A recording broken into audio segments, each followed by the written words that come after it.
Hello, everybody, and welcome back to Phoenix Wright Ace Attorney Dual Destinies. Today we are finishing Turnabout for tomorrow and the game as a whole. I think this recording is going to take me like 2 or 3 sessions because of how long it is. But I digress. Let's get started. The final case. The final part of the final case.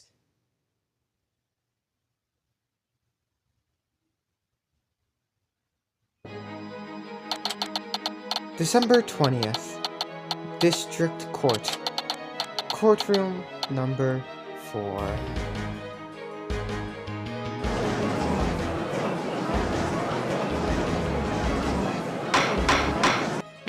Mr. Justice, please explain yourself. It's very simple. There isn't much to explain. The defendant, Miss Athena Sykes, might not be innocent. What are you talking about? The case from 7 years ago has been settled. I'm not talking about the past here. I'm talking about the present case. Objection, Apollo, this trial isn't about that. It's still not clear who killed Clay Terran. But, Apollo, why would you... Miss Sykes, please listen quietly to what I have to say. What in the world is Apollo trying to do? Your Honor, please allow me a little of the court's time. But this is a trial for the case from 7 years ago. Miss Blackwell, I'd like to ask a favor of you. Just as you lost someone close to you, I lost someone close to me too. I'm sure you want to know the real truth of what happened as much as I do. Apollo, what you're doing right now is kind of fucked up. You're telling the person holding hostages to keep holding those hostages,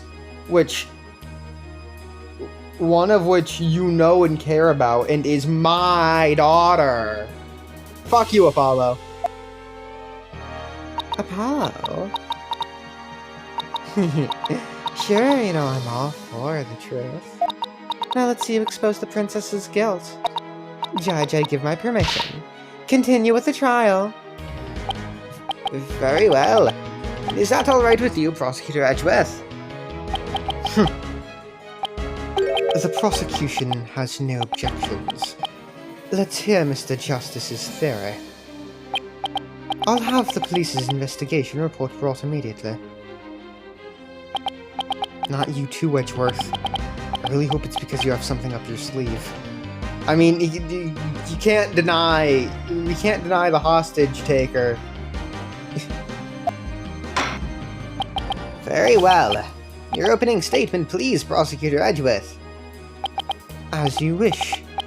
Let's review the case of the murder of Mr. Clay Terran. It was made clear in the previous trial that Solomon Starbuck was not his killer.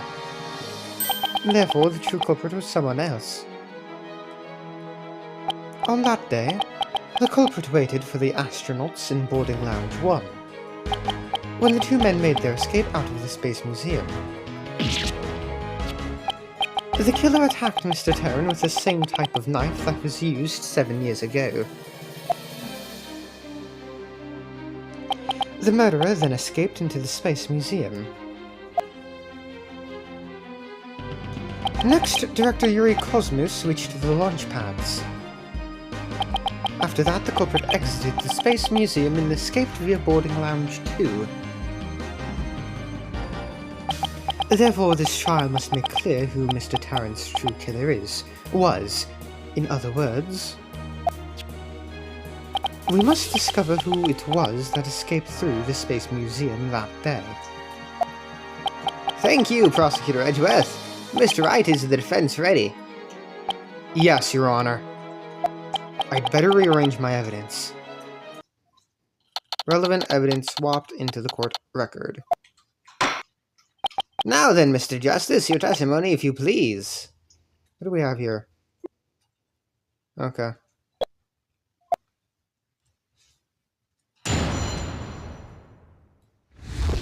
Apollo Justice's accusation. I suspected Miss Sykes of the murder of Clay Terran. My growing suspicions were confirmed when this incriminating evidence presented itself. In addition, she's the only one who could have utilized the launchpad switch to escape. That is why I wish to indict Miss Sykes on the charge of murder.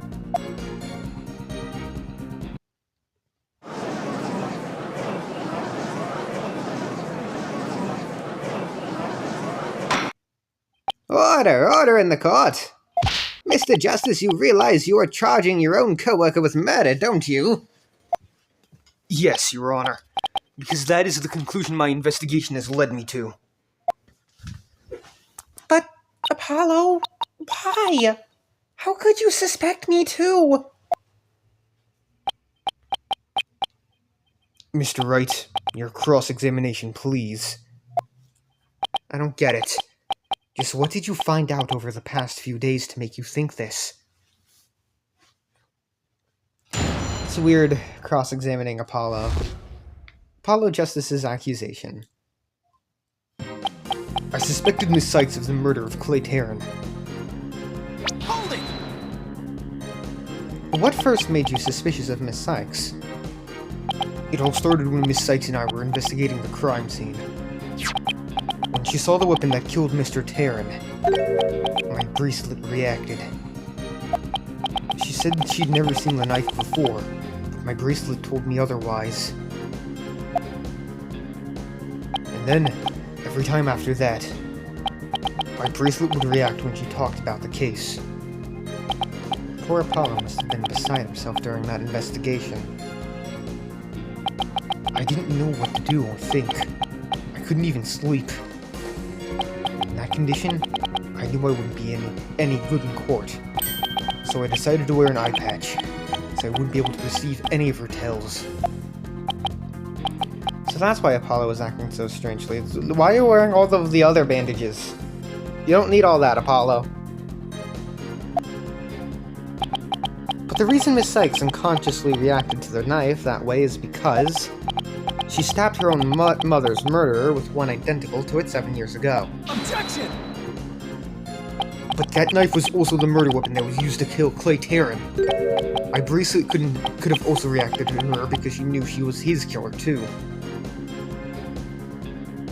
I don't know, I think you're reaching. I guess he has a point. Like, we know that she used the knife to kill... No, not to kill, to attack her mother's murderer. You just have assumptions. But my bracelet wasn't the only reason I became suspicious of her. My growing suspicions were confirmed when this incriminating evidence presented itself. Hold it!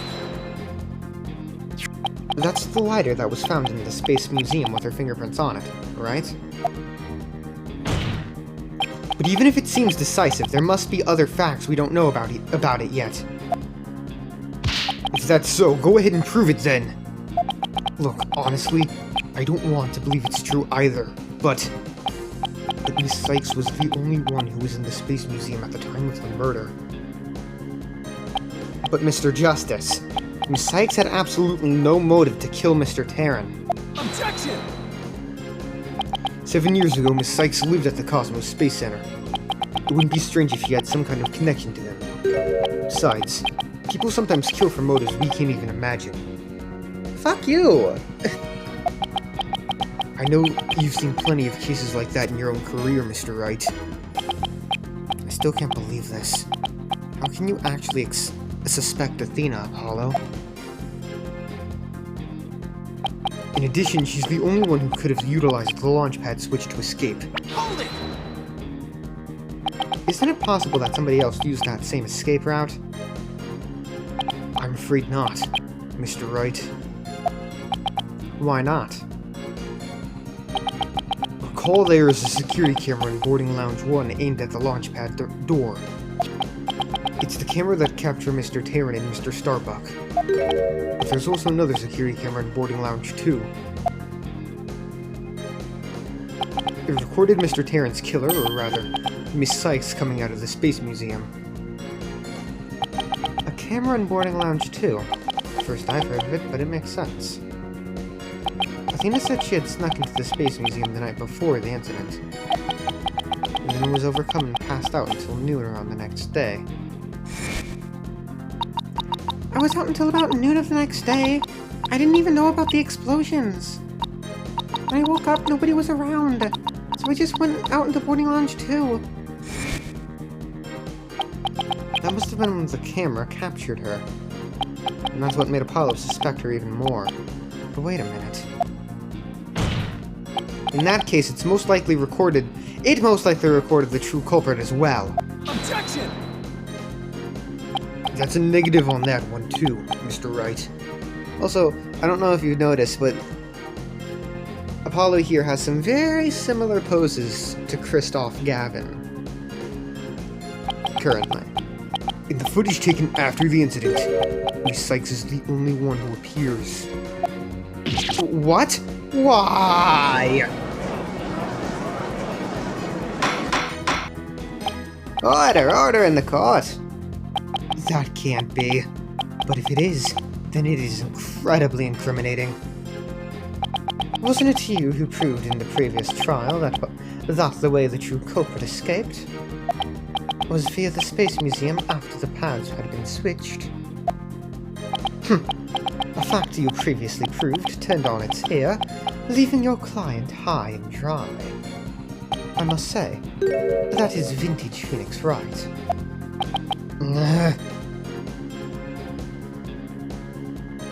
That is why I wish to indict Miss Sykes on the charge of murder. Hold it! Believing in your client to the end is a basic principle of good defense. Shouldn't you extend that same principle to your own coworker? You're probably right. Maybe I'm not even fit to be a lawyer. However, I don't care. This case is special to me.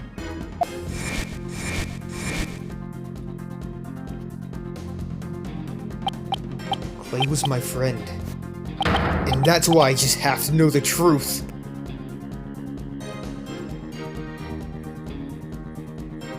Apollo suspected his trusted coworker of killing his friend.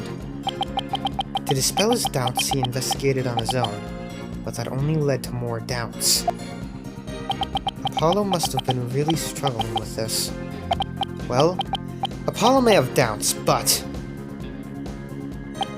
I'll say it again. Athena Sykes isn't the murderer. Then I have only one thing to say. Evidence is everything in court. Well, Mr. Wright, think you have the concrete proof to knock down my arguments? Your arguments have been very clear, Mr. Justice. And your facts appear to be indisputable. Well, Mr. Wright, what do you think of my theory? It looks like not even you can deny it. Miss Sykes was the only one who used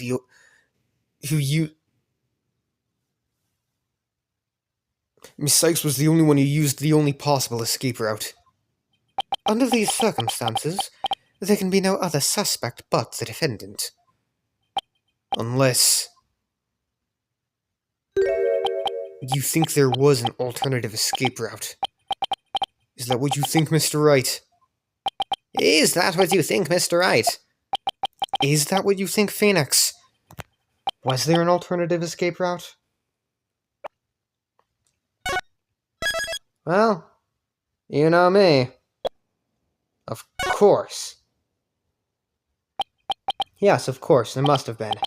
Just don't ask me what. You're just bluffing again, aren't you? Me? Bluff?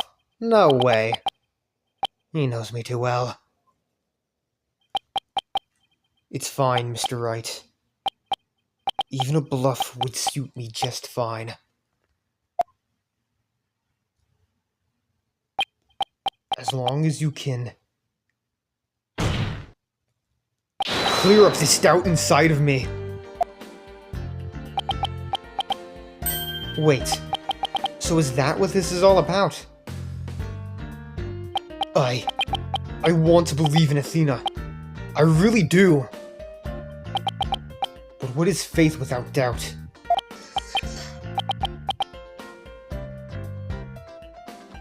My bad.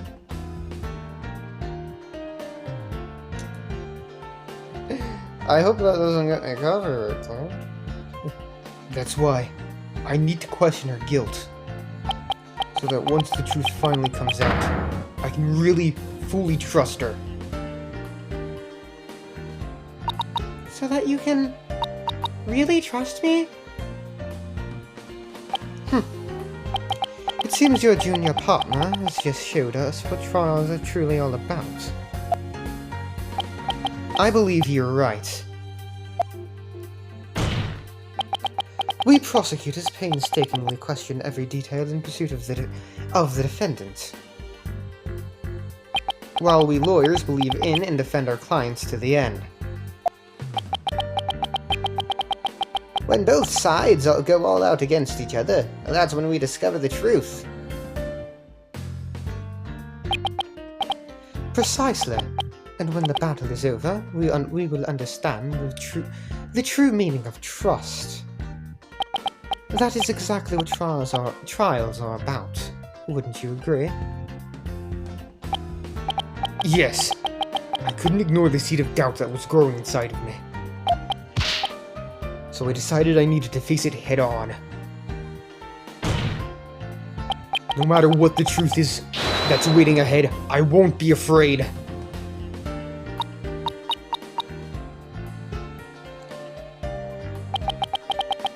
That's so like Apollo.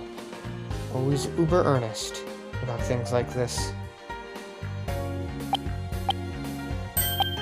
Mr. Justice, I vow to dispel every last bit of doubt in your heart.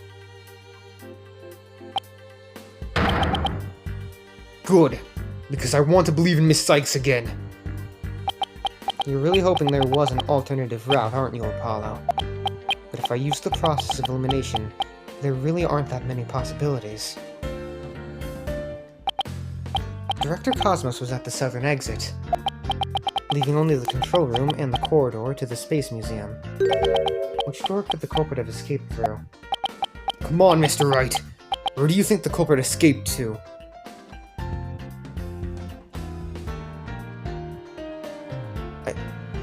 I think it's the Space Museum corridor. I'm pretty sure. Why can't I move? Okay, yeah, there. Thank you. Fucking hell, I don't know why I couldn't move that. Take that! They really only could have escaped to the corridor or to the Space Museum.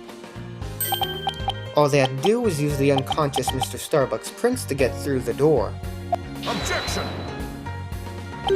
It appears that all you're trying to establish is Miss Sykes' guilt. If the culprit used that route, the only exit would have been into boarding lounge 2.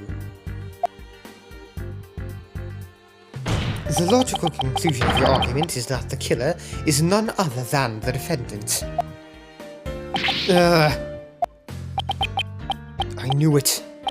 That's the only way it could be, huh? If the culprit escaped into the corridor that leads to the Space Museum, then I guess it's true.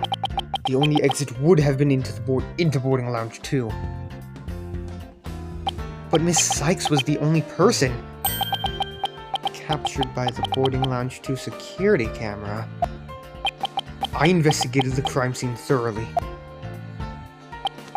But the only place the culprit could have escaped to was the Space Museum corridor. There weren't any other secret corridors or anything. So that leaves us with no other conclusion to draw but that Athena Sykes was the culprit. What could the answer be? Was there really no other escape route? But, hold on a second. What if?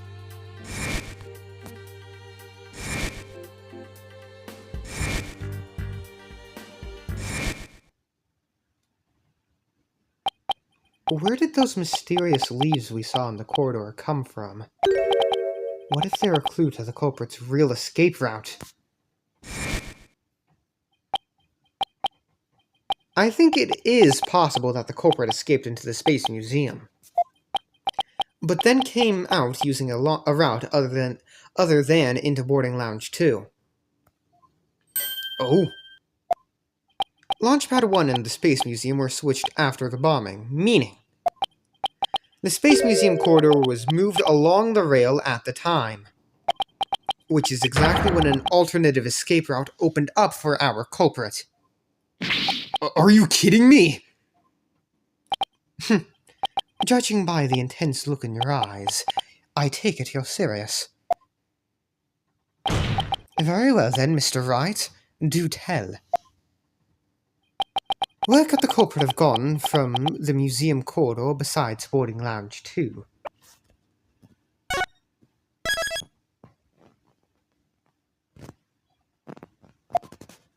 Do I just present outside?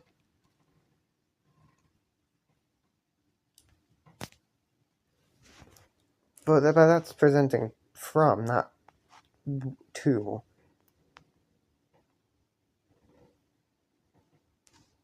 Fuck it. Take that! We found something odd while investigating the museum corridor this afternoon.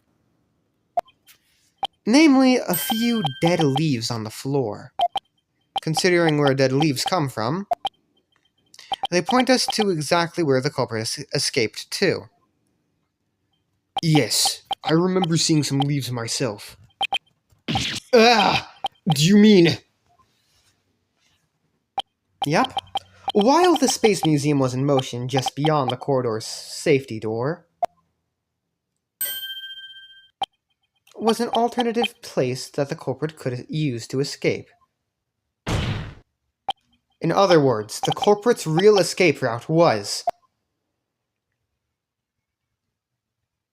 the area outside the Space Center. You're freaking... Hold on. Let me... Objection! Okay. You're freaking insane! Objection. Do you know how impossible that would be? The corridor is level with the 3rd floor. Even if the culprit tried to leap to the outside wall of the Space Center building, they would fall to their death. Objection! Ordinarily, yes. But after the bombing incident, the culprit could make use of a certain item. And what item was it exactly, Mr. Wright? Alright, this is what the culprit used to leap to the outside wall of the main building. Take that! An emergency ladder? There was an emergency ladder in the 4th floor robotics lab, and it was used that day after the explosions to help evacuate people. Miss Blackwell herself used that ladder to escape down to ground level.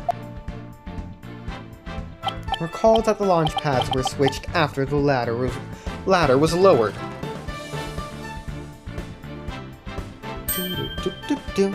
The corridor would have passed by the ladder while the pads were being switched. And that's when the culprit literally sprang into action.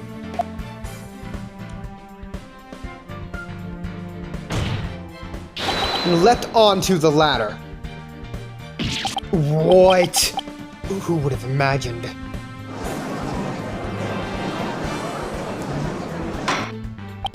Order in the court. Well, an alternative escape route seems to have emerged. Which means someone other than Miss Sykes could have been the culprit, right? Objection! Making things up on the fly in an attempt to sway the court again, are we, Mr. Wright? Your theory has so many holes it puts Swiss cheese to shame. Alright then, name one. I have here detailed information about the Space Center. According to this, the distance between the museum corridor and the main building during the movement is a full 20 feet. 20 feet? You're pulling my leg, right? In addition, the corridor is 3 floors from the ground, or roughly 50 feet. What's more, the culprit would be leaping to a precarious place an unstable ladder. Human beings feel fear in dangerous situations. It's a basic survival instinct. An ordinary person would certainly hesitate before jumping. Or even freeze in fear and not jump at all. Objection! But the culprit had just murdered someone. They weren't in an ordinary state of mind. Objection! Nevertheless, why would they have taken that kind of risk? They could have waited for the switch to be complete and escaped the boarding lounge too. Objection! Because there was a security camera in boarding lounge too. The culprit knew they would be recorded if they left the Space Museum that way. Objection! In that case, the culprit could have hidden in the museum until things settled down, and then blended in with the other people after the museum was opened. That's a good point. But you claim that, despite all this, the culprit took a 20-foot death-defying leap. And all in the brief moment the corridor and ladder passed by each other. That's also a good point. They would have needed a running start while the corridor was moving to make that jump. If the time was off or if they couldn't jump far enough, it would have been instant death. What kind of person would attempt something like that? Stop bringing up good points, Edgeworth, please! This true culprit of yours is nothing but a figment of your imagination. Why do you always have to point out every flaw? Mr. Edgeworth's right. That does sound pretty insane. The culprit would have to be someone who the culprit would have to be someone who feels no fear, like a stuntman. But everyone feels fear on some level, right? Wait a minute. Aha! I've got it this time. I can prove that there is someone who could have used this alternative escape route.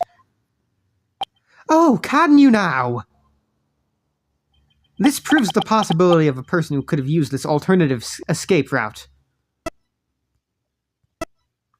Phantom Psych Profile. Take that! What's that, Mr. Wright? This is a certain person's very interesting psych profile. The subject doesn't experience feelings like normal people do. In other words, this person doesn't feel happiness, sadness, or fear. Doesn't feel fear. What? Right? You can't be serious. Without the constraint of fear, he could easily do what an ordinary person wouldn't dare. Just as you or I could do a broad jump on the ground without the slightest fear.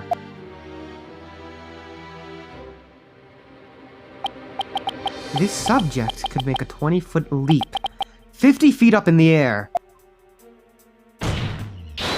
He could choose this extreme way of escaping without hesitation. So you're saying that to a person without fear, the alternative route would be quicker and eliminate the chance that they'd be a suspect, that they'd be spotted. Why'd I say that? That first thing I said, I don't fucking know.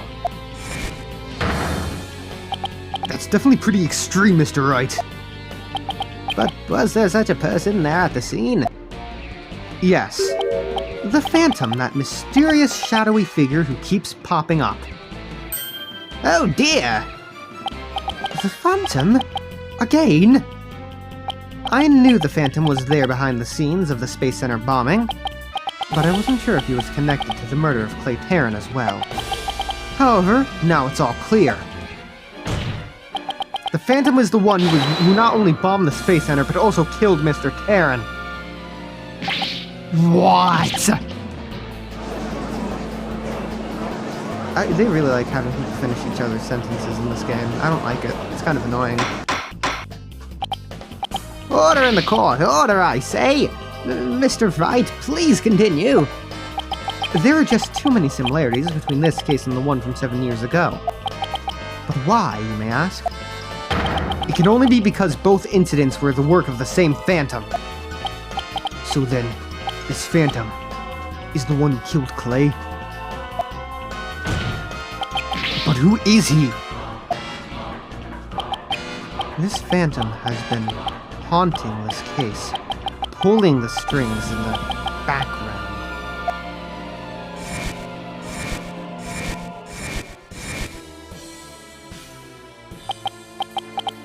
Who could this unidentified international spy be? Right? This escape route must have been a part of the Phantom's plan from the start, as was tricking the Director Cosmos into switching the launch pads. The bomb on the second floor was meant to make the elevators and stairs unusable. That's why he gave advance warning and planted the bombs where he did. Yes, I think you're right. But it doesn't explain this one last thing. So I lowered my emergency ladder like the detective leading the evacuation told me to. But it was such a pain. Why couldn't they have used the ladders in the other rooms? The robotics lab wasn't the only room with an emergency ladder. But he couldn't have made that leap unless he was certain which one it would be. So you mean the Phantom must be someone who knew that particular ladder was going to be used? That's right. Who could it be? Wait a minute. So I lowered my emergency ladder like the detective leading the evacuation told me to. I kind of just spoiled it, but Miss Blackwell lowered the ladder after being told to by the detective leading the... Ah! You've gotta be kidding me. Did you figure it out, right? Do you know who the Phantom is? Yes, I do. Who is it? Who killed Clay? Our mysterious spy, known as the Phantom, is none other than...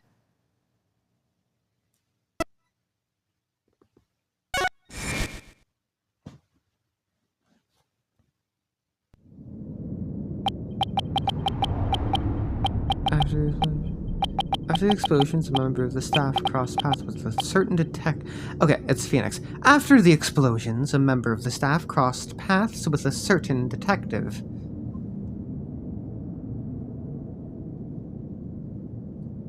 I was on duty on the 4th floor. It was quite the madhouse, I tell you. As for the detective who was leading the evacuation from the 4th floor, he had a very specific objective in mind. So, I lowered my emergency ladder, like the detective leading the evacuation told me to. His objective was to secure his own escape route. We lowered an emergency ladder from a 4th floor window and escaped that way. Once everyone else got out safely, I made my way down too, and headed to the shelter.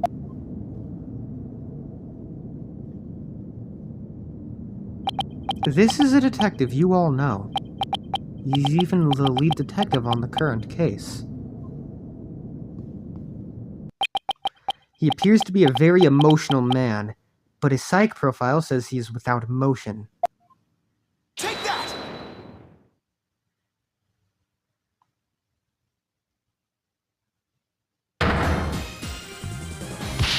What? Are you saying? You mean the Phantom is... Detective Bobby Fulbright? Exactly. We were all taken in by his fake persona. Detective Fulbright's real identity is the Phantom.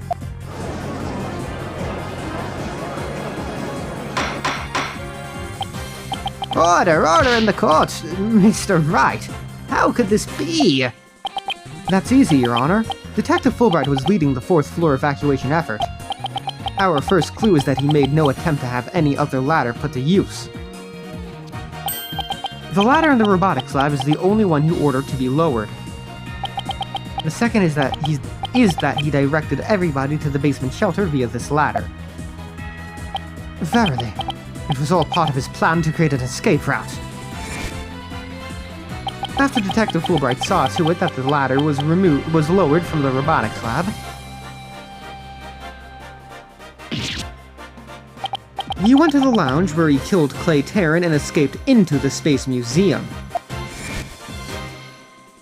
The museum started moving slowly, so he waited for the right time, got a running start,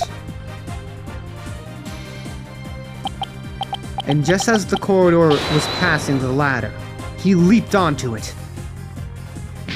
I don't believe it. That allopathic detective did all that. Was it really him? I mean, all this time, I thought... Sorry, we didn't get your name. My name? I'm Bobby Fulbright. The heroic detective who defends our good citizens from evil. The champion of justice who comes running whenever you're in need. And my catchphrase, in justice we trust. Then, his concern for Simon was also all just one big act? I swore to reform Prosecutor Blackwell and make him a valued member of society again. So I can't just sit by and watch him give in to his emotions and tear the defendant apart. That monster killed Clay. He had me completely fooled. Come to think of it, he's the one who brought that blood-stained lighter to court too. The scumbag even made me turn on Athena. Damn it! How the hell did I fall for all that? For him to have worked his way into the police department as well. Your Honor, the defense demands to question Detective Bobby Fulbright. Yes, I agree that we need to hear from him right away. The court will take a short recess and then Detective Fulbright will take to the stand.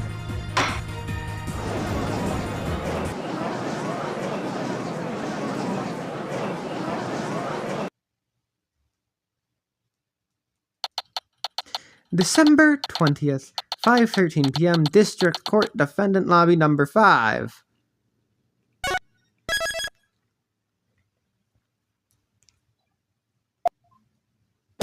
Thank you so much, Mr. Wright! If it wasn't for everything you did, I... Don't thank me yet. We still have an uphill battle to fight. You got it, boss!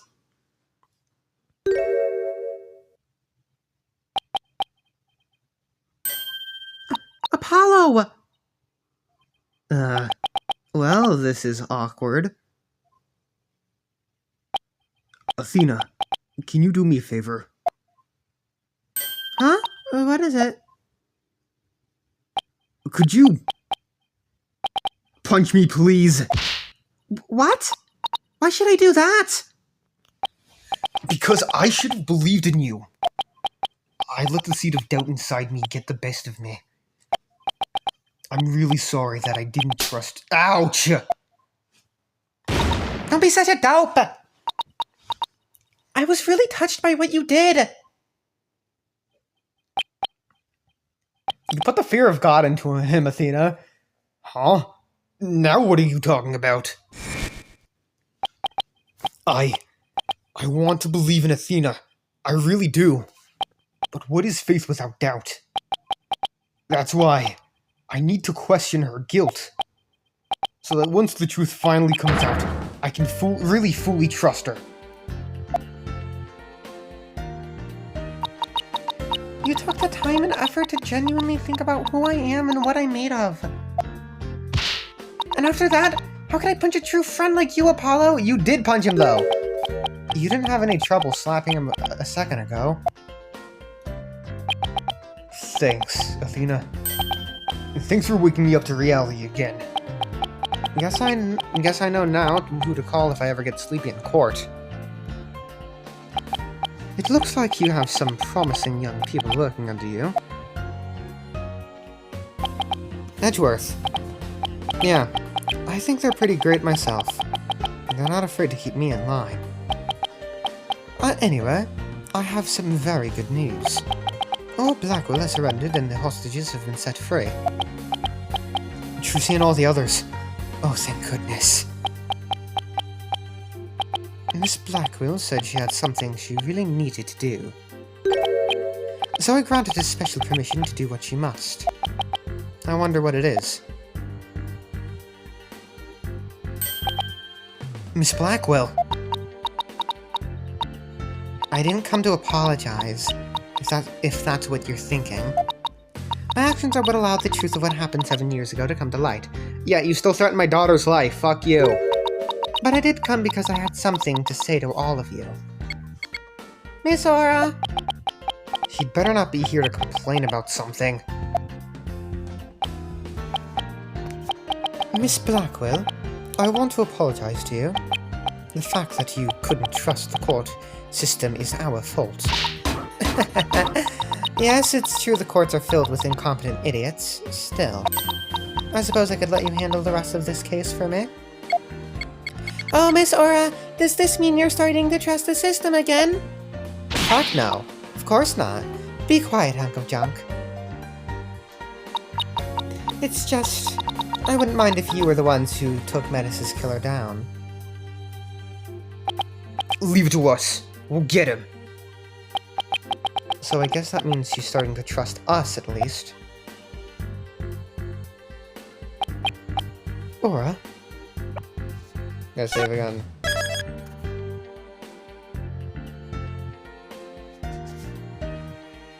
Simon! I'm so glad both you and the princess were cleared of all suspicion. And it's all thanks to me and my robots. You'd better be grateful. I never imagined you would go that far. Though you always were extreme. But I don't recall ever requesting your help. As closed as ever, I see. Well, now that you've been released, I guess it's my turn to go live in the slammer. I just hope you're not the prosecutor for my trial. You'd probably give me the death penalty. You know me all too well. I guess love can take on a variety of expressions, including stunted in their case. But I truly was about to be executed tomorrow. Though, because of you, it looks like I won't be crossing the Styx just yet. You have my heartfelt thanks, Aura. I'm sorry I caused you so much anguish. Simon.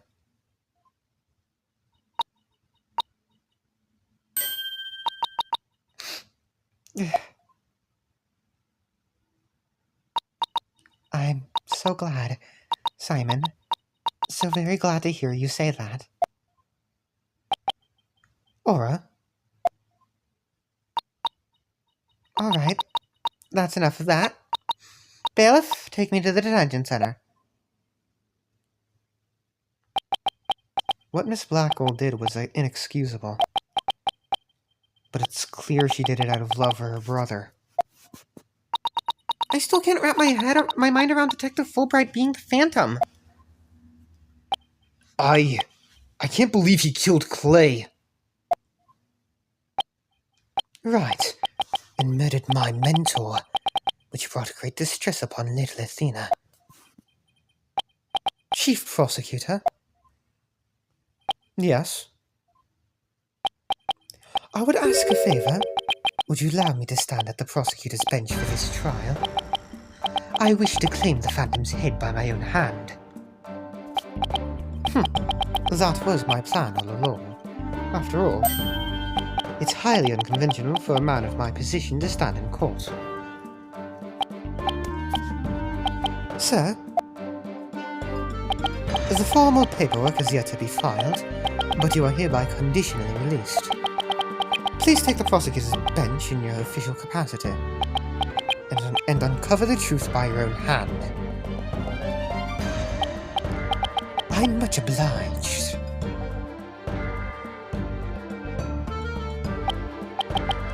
The day to part with these has come at last.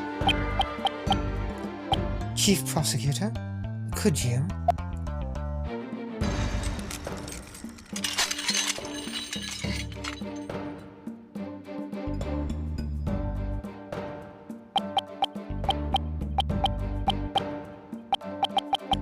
How long have I waited?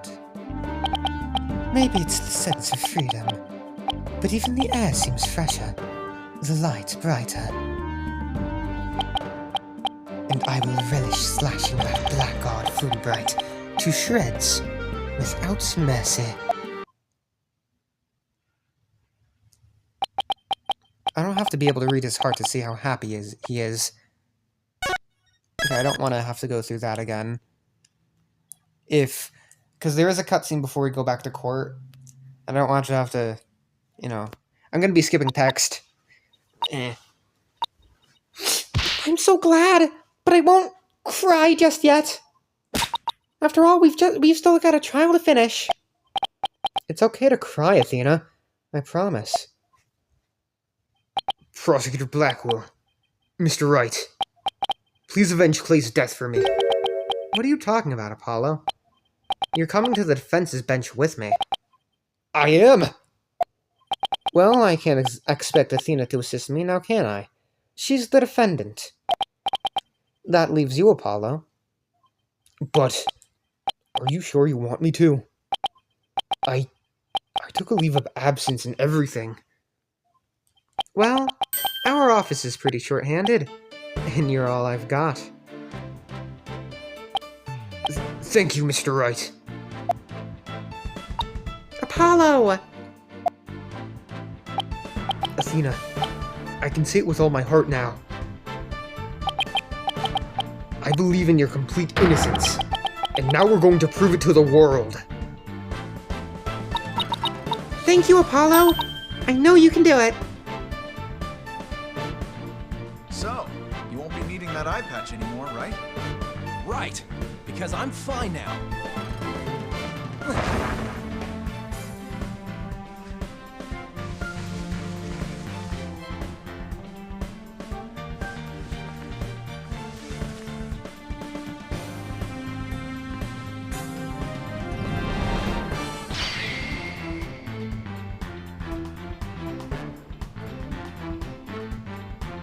Let's fucking go.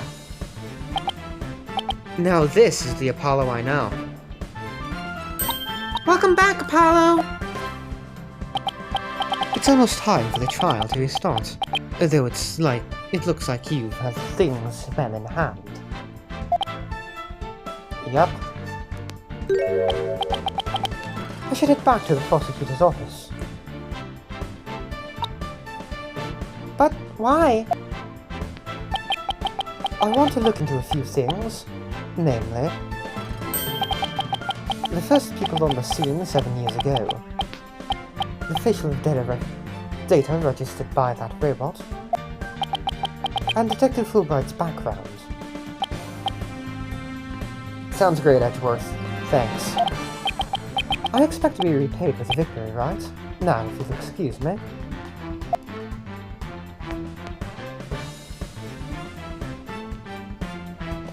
Okay, you two all set to go?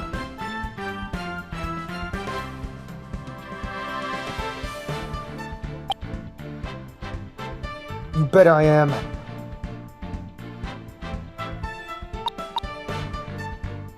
Let's do this.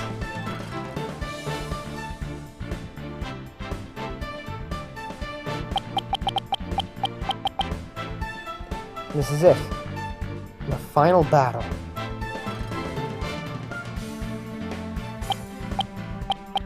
The murder of Apollo's friend. The courtroom bombing incident.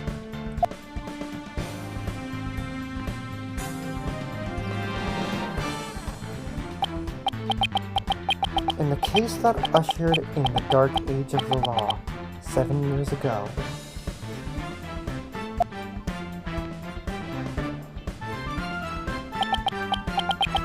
Destiny has called us to bring the one responsible for it all to justice today.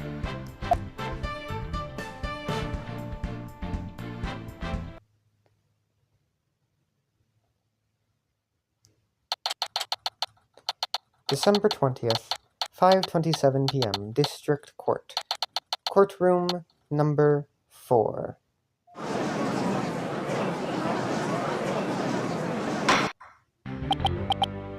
Let us now reconvene. The defense is ready, Your Honor. The prosecution has never been more ready. You know, this is the first time we've been at the defense bench together since I debuted. I like Apollo being Phoenix's, you know, what's it called? Counsel. Now that you mention it, although back then I thought you were more loud than you were reliable. You've really come a long way since then, Apollo. You've grown a lot. Well, there have been some hiccups, but I guess I've done pretty well. He's still got that ego of his, though. Prosecutor Blackwell, with a 7-year mistake now resolved, you can finally take your rightful place. Yes, I guess we can keep the chit-chat for later. The bailiff, please bring in the witness immediately. Even with those handcuffs off, Prosecutor Blackwell seems to be pretty much the same. 7 years of grumpiness doesn't go away so easily, I guess. Ha ha ha ha ha ha! Bobby Fulbright here! And this is where I'm gonna stop for now, you know. I'll be back in like 2 seconds for you. Probably a few hours for me, though. Yeah, catch you in a bit, lads. Alright, we're back. Bobby Fulbright, aka the Phantom. Hello, how do you do, you son of a bitch? I heard I was needed on the stand, so here I am. Detective Fulbright. Do you know why you have been called to give testimony? Yup, because there is only one reason why I'd be called. And that is because it's time for justice. In justice we trust. Objection! You can't fool us with that act anymore. Your justice is nothing but lies. What? Are you questioning the integrity of my sense of justice? I mean, sure, sometimes I make mistakes, but hey. He's acting exactly the same as always. Tell me about it. You must be feeling awfully confident. Fulbright, if you wish to dispel our suspicions, then let's get to your testimony. Alright, fine. You want me to prove my righteousness? I can certainly do that.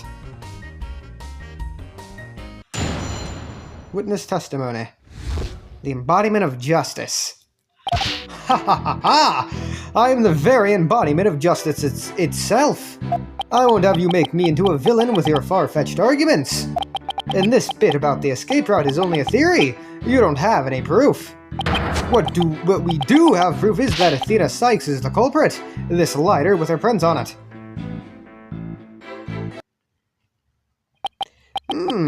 So you're saying the suspicions against you are completely false?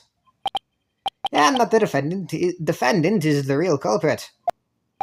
That's right! Mr. Lawyer's escape route is totally circumstantial. He doesn't have any proof that I made a big leap onto a ladder. We don't have proof. You are correct about that.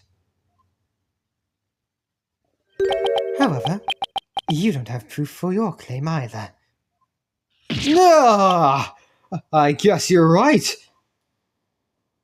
But you can't define justice with evidence. You can define it anyway. Justice just is. Objection! Don't make me break out a dictionary on you. Yeah!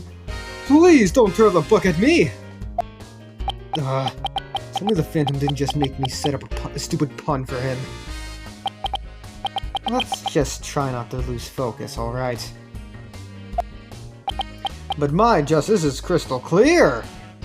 Let's not clear all your eyes. Wake up and smell the justice! Silence! Thank you, Black Will. Enough of your rubbish, Fulbright. If you have even an ounce of justice, then you will answer the court's questions and prove it. Prosecutor Blackwell. Prosecutor Blackwell looks torn. Well, Fulbright was his partner after all. Prosecutor Blackwell is right. The truth will be revealed in the cross-examination. The suspicions against Detective Fulbright are, at this point, only suspicions. As is my duty, I will judge the claims against the detective as impartially as I can. Does anyone have any objections? That's fine, Your Honor. Ha ha ha ha! Now ask away and don't hold back. Well, Oh, yeah, okay, that is grammatically correct. Well, there don't appear to be any objections. Very well, Mr. Wright. Please begin your cross-examination. Cross-examination. The embodiment of justice. Ha ha ha ha! I am the very embodiment of justice itself. Hold it!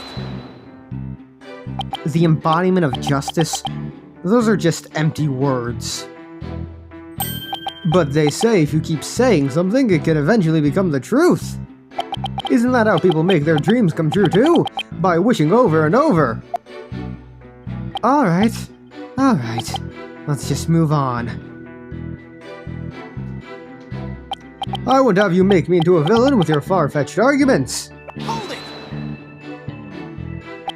My arguments are hardly far-fetched. There's careful reasoning behind my theory. Yes, well, apparently there's reasoning behind even a tofu burger. Well, that's just rude. But what we have against Miss Sykes, though, is not just reasoning, but solid evidence. And it's called the lighter, with Miss Sykes' fingerprints on it in the victim's blood. Yes, that's true, but wait. Detective Fulbright was the one who brought that evidence to the trial. If you harbor any suspicions, I suggest you ask Fulbright. Right, Dunno? It's so weird seeing him do that animation, that motion, without the fucking, clinking. Especially about that lighter. He's right. What exactly should I ask about? Fuck it, we will. So, how many prints were found exactly? 3! The thumb, the index finger, and the middle finger of a right hand. Your Honor, that is an important statement. Could we please have it added to my testimony? You got it. He beat me to it. Ha ha ha! Be it investigating or testifying, speed is the key!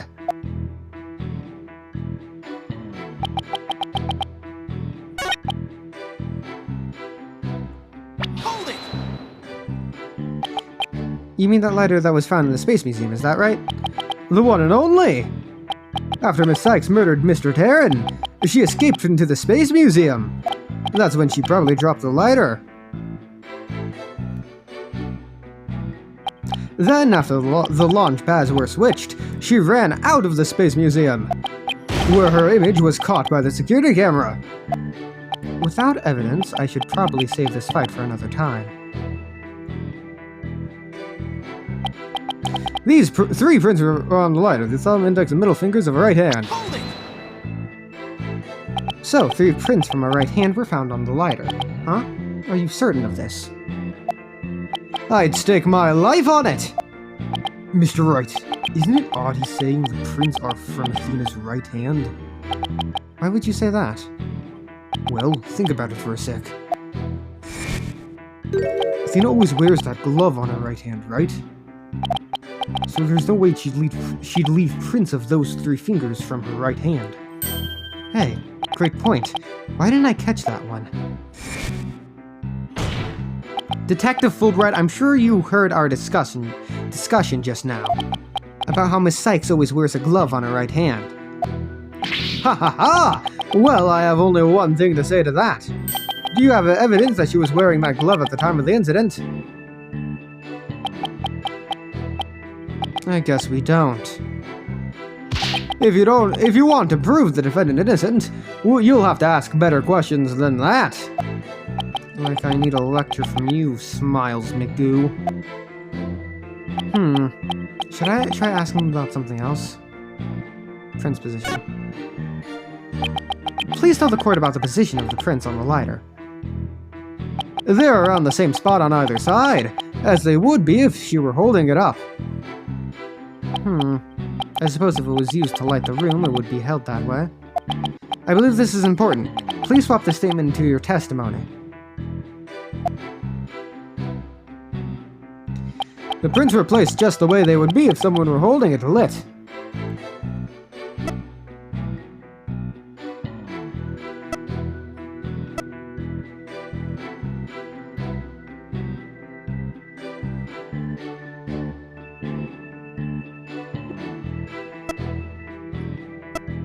We don't have a fucking...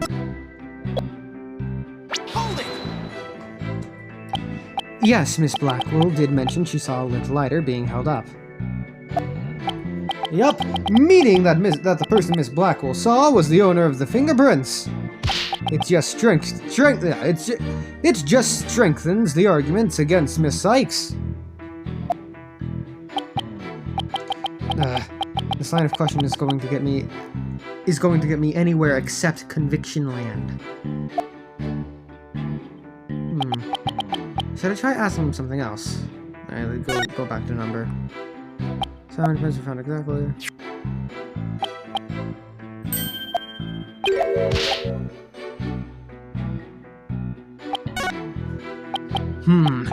This statement that was added, I'm not sure if it's relevant or not. Well, at least he seems willing to answer our questions. Let's keep asking about different things and see if we can uncover an inconsistency. Detective Fulbright is a tougher adversary than I'd thought.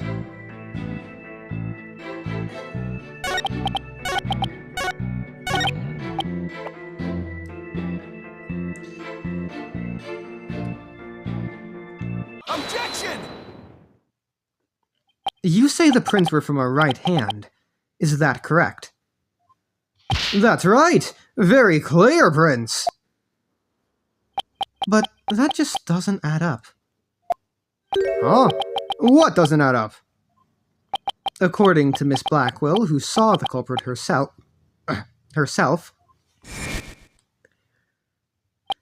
this person held the lighter in their left hand. Oh. So here is the dilemma before us. Why are the prints on the lighter from a right hand instead of a left? Ugh! You're right. It doesn't make sense, does it? Your Honor, this lighter can hardly be called incriminating evidence. The witness's claims don't even hold water. Detective Fulbright, I hope you have a good explanation for this. I just can't understand it. They're definitely right-hand prints. But then, why are they inconsistent with Miss Blackwell's statement? I've got it! What have you got, Detective? The mirror! The witness must have seen a reflection of the culprit in the mirror. Go on! Miss Blackwell was looking in through the window of Boarding Lounge 1, wasn't she? I believe so. If you mean the little window in the back and to the right of the room, that's right. And across the room, on the opposite wall, is a large mirror. I do remember seeing it. Ah! So are you saying... Yes. Well, the culprit Miss Blackwell saw must have been a reflection of that person in the mirror. Ah, I see. In that case, right and left would appear reversed, wouldn't they? Ha ha ha ha ha! Now do you see? That's the logic of pure justice. Objection! But your argument is only conjecture. You don't have any proof that what Miss Blackwell saw was a reflection. Silence! Right, Dano. You'd sooner nick yourself than him like that. Put some more muscle into it. Huh? Ha ha ha ha! That's right! Besides, the lighter couldn't have been in the left hand. And why not? Miss Blackwell said she saw an Earth emblem on the lighter, didn't she? But that emblem was only on one side of the lighter. You're right. There's no emblem on the other side. Exactly! As blank and smooth as the judge's fine scalp. If the culprit had held the lighter in her left hand, they would have covered the emblem. Uh-oh. What's more, this is the kind of lighter you flick open with your thumb before lighting. So if the culprit held it in their left hand with the emblem out and visible, they wouldn't have been able to open it, let alone light it. But if they had held it in their right hand, they could easily open it and light it. This all means that the culprit was definitely holding the lighter in their right hand. No! I'm back, my beautiful contradiction. It appears you've planted a flower that bears no fruit. Ha ha ha ha ha ha! See how it withers before my flower of justice? He's tough. He's managed to discredit almost everything I've proven up to this point. In justice we trust! Now do you see? I'm not this phantom you've been talking about. I mean, are you sure there really is a spy? I bet they're just a figment of your imagination. Oh, it's so sad, so very sad. But I'm afraid Miss Sykes is the culprit. Hold it! Detective Fulbright, I believe you said that the emblem is only once on one side of the lighter. Are you sure about that? Of course I'm sure. But why don't you take a look for yourself and see? Do you see an Earth emblem on both sides of the lighter?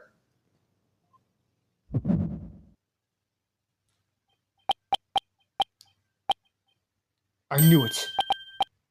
You're lying, detective.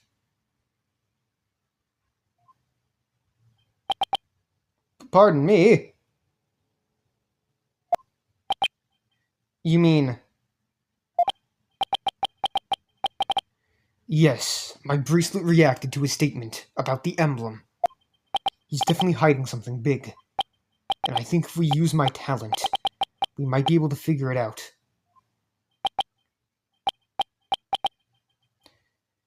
Justice, Dono?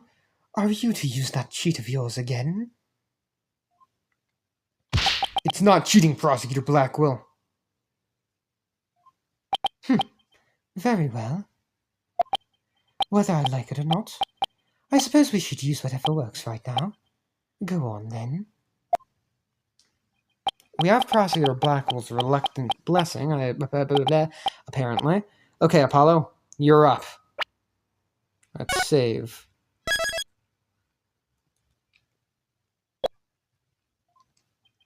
Here goes, then. Detective Fulbright, could you repeat that last statement one more time? What in the world are you up to? Alright, fine. I'll say it as many times as you like. Listen carefully. The Earth emblem is only on the side that you can see when held in the right hand. So I know where this one is. Gotcha! Immediately.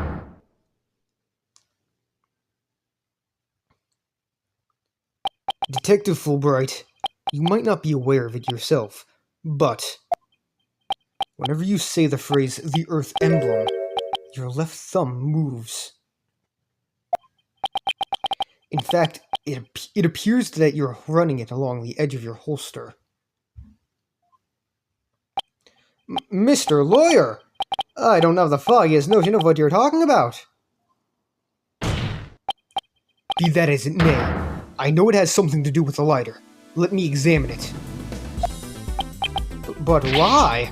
You're not making any sense. You can't just... Silence! Be still and do as you're told, Fulbright.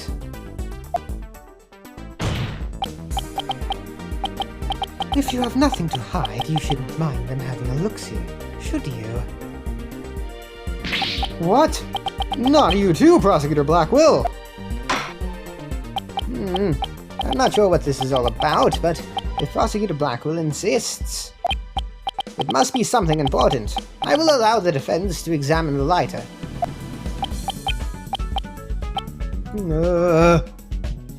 Good. Now maybe we'll learn something new. I hope so. Now, let's check every inch of this thing.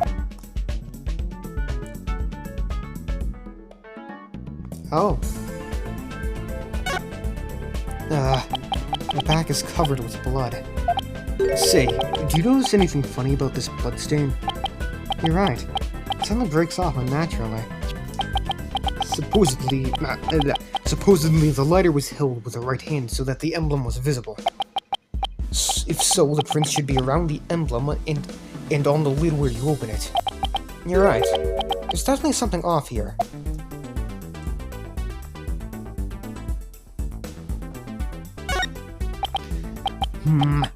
It's hard to tell if the prints are from a right hand or a left just by looking.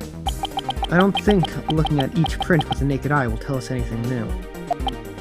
But this lighter definitely hides a secret. I agree. Let's check it out carefully.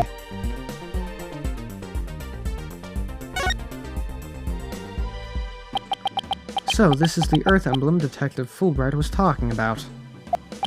See anything unworthy? Huh? Hey, look at this. The emblem's actually some kind of button.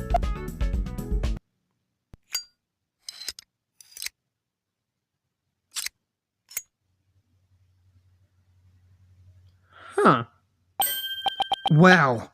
It transformed into, something. A handle?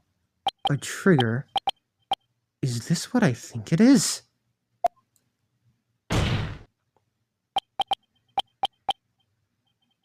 There's no question, it seems.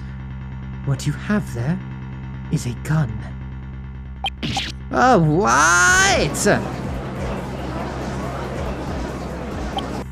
A gun. So that's it. Your Honor, please recall this morning's trial, when Director Cosmos was on the stand. The bullet that hit the oxygen tank was extremely small, maybe a .10 caliber.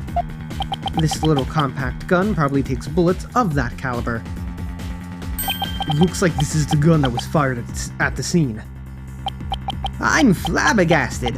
The lighter was a gun. So when Detective Fulbright would touch his holster... That's right. Whenever he mentioned the Earth emblem, he must have subconsciously thought about the secret behind the lighter.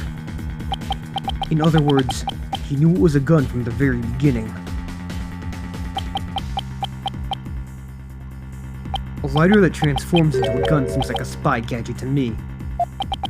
It's not the kind of thing any ordinary person can get their hands on. In fact, I'd say it's strictly in the domain of elite spies. Detective Fulbright, you will explain yourself.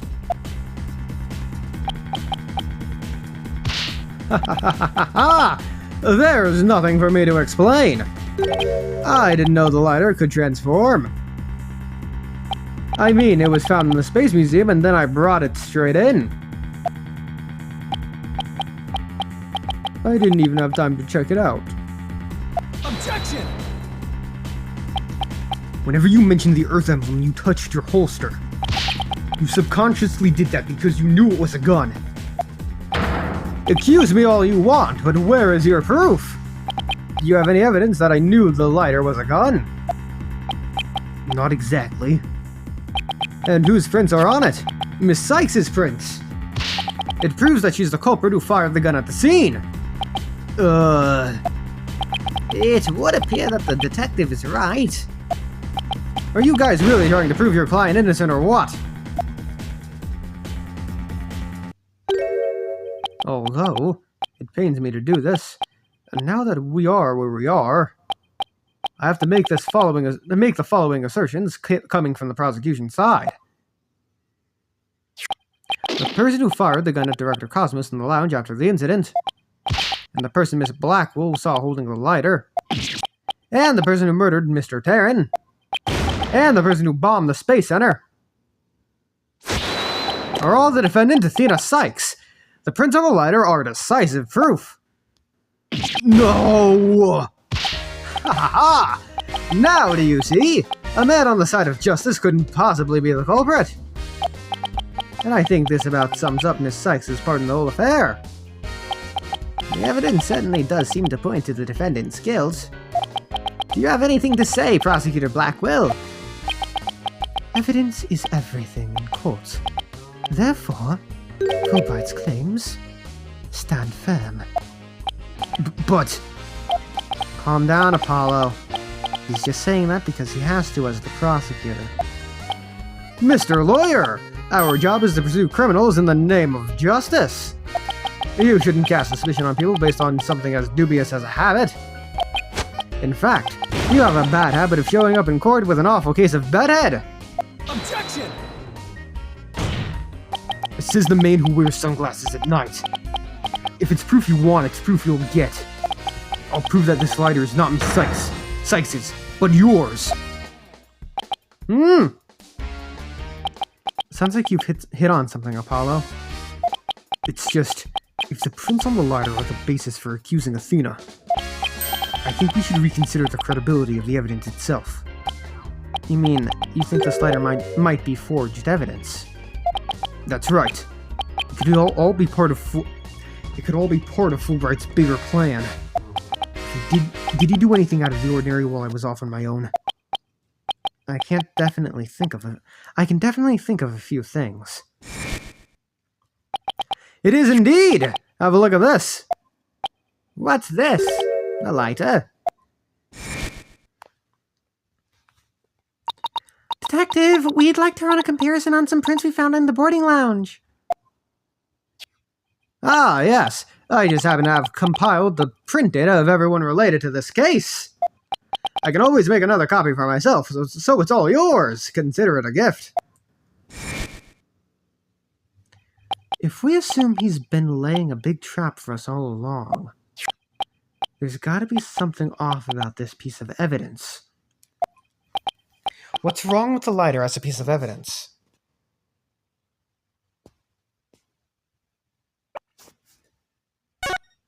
I don't quite know for sure. I don't think owner. It's either how or where.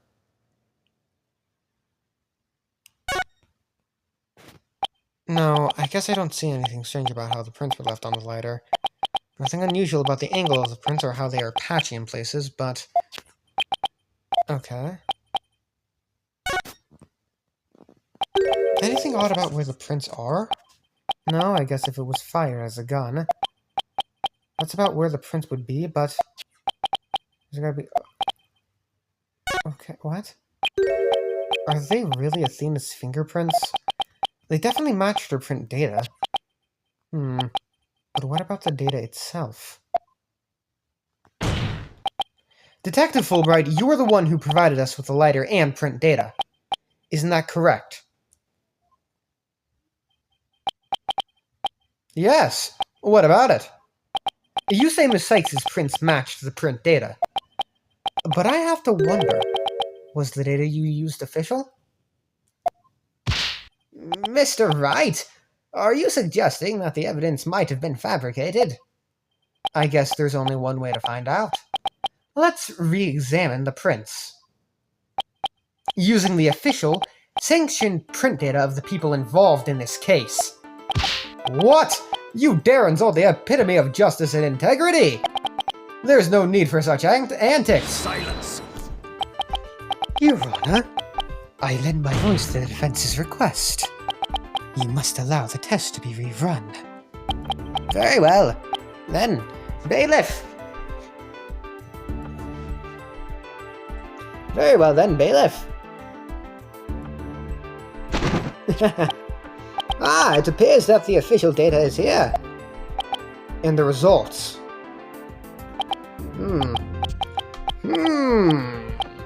It's just as the defense claims. This proves that the prints on the lighter do not belong to the defendant. Yeah. Yes. The fingerprints actually belong to the victim, Mr. Clay Tarrant. Lighter updated in the court record. A lighter that can transform into a handgun. It has Clay Tarrant's fingerprints and blood on it. There were Clay's fingerprints on the lighter? Ah, I see. Come to think of it, wasn't it you, Fulbright, who collected the victim's prints? I personally removed his glove during the investigation. We had to get his fingerprints to confirm his identity after all. When you took the deceased's fingerprints, you could have easily planted his prints on the lighter with his blood. After which, you wiped the blood off of his hand. By your own admission, you were also the one who compiled the phony print data. Ought to put the blame on Miss Sykes.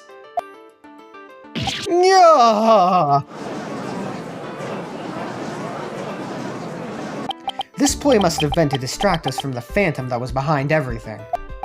They were out to create the impression that the Phantom wasn't the true culprit. So does this mean Detective Fulbright really is the Phantom? Remember the killer's escape route.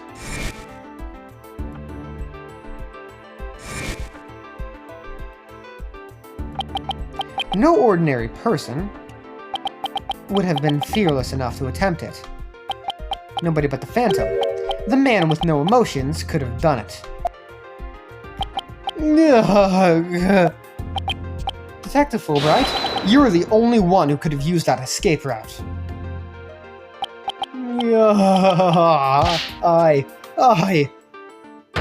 Fulbright, are you really the Phantom?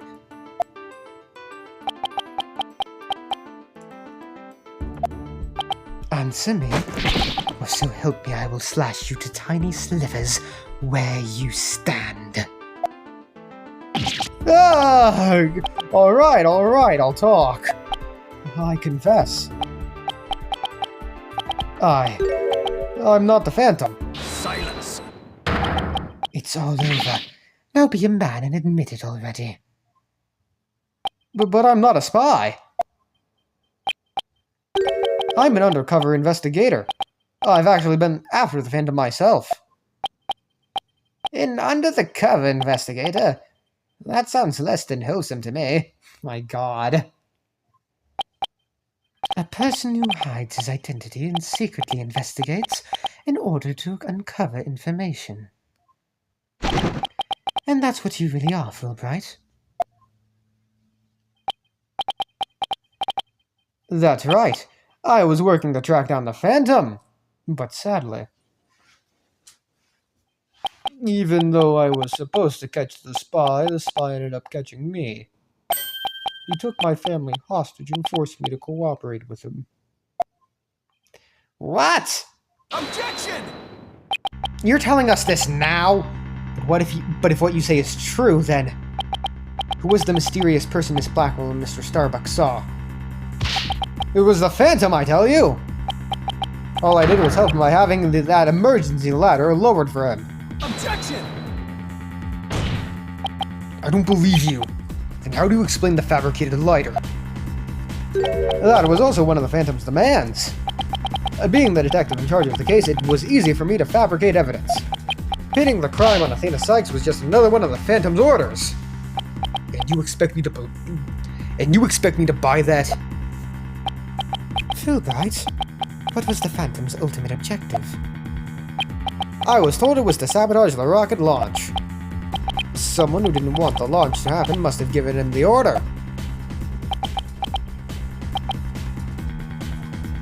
Actually, I have to apologize to you too. The Phantom told me to get close to you. He ordered me to get back that psych profile you have on him. So, he sent a buzzard of his own to tell me this past year, did he? I haven't been a champion of justice. I've just been a pawn of evil. A pawn of the Phantom who stole the moon rock and killed Dr. Sykes 7 years ago. Enough, Fulbright. Just tell us the Phantom's true identity. I don't know. He was very careful to hide it. He has a top secret information for all kinds of corporations and countries. So there's a number of organizations that want him dead. If people believed I was the Phantom, I could be killed on the spot. Why, I bet even now. There are assassins lurking nearby. This case is about the Phantom after all. With the ceiling blown off, I suppose you are vulnerable to a sniper's shot in this courtroom. Just 2 seconds ago, Fulbright was treating Athena like a criminal. Does he really think he's going to lie his way out of it now? But on the surface, everything does seem to make sense. This could be bad, Mr. Wright, if we can't find a flaw in his logic. He's right. After we've come all this way, we can't let Fulbright wriggle free now. There! I finally told the truth! Now I hope you see how foolish it was to think I was the Phantom!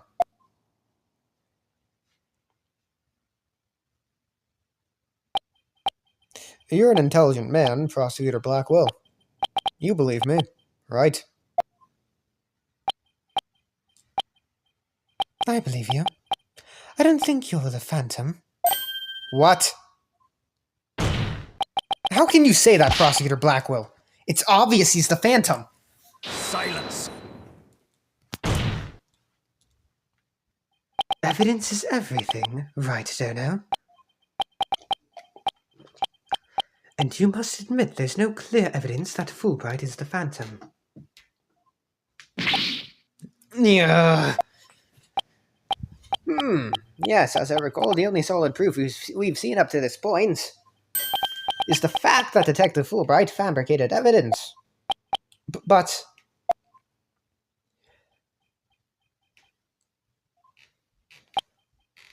I've known Fulbright here for a year now.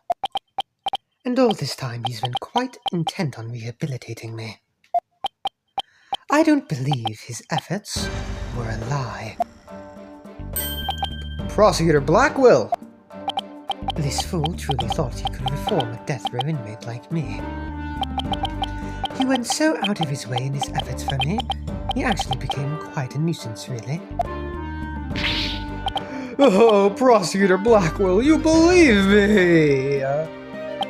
Please tell me Prosecutor Blackwell hasn't really been taken in by this big phony. However, even if it was against your will, you still acted as the Phantom's accomplice. You will have to pay the price for that. Throw yourself at my mercy, and don't you ever betray me again. Have you got that? Yes, thank you. No, thank you! Such a bond of trust is such a bond of trust is a rare and beautiful thing. In any case, it looks like everything has been resolved. I can now hand down a not guilty verdict with confidence. Ha ha ha ha ha ha ha! Very good, I'm very glad to hear it. It's all over. Everything's been cleared up, and Miss Sykes will go free as well.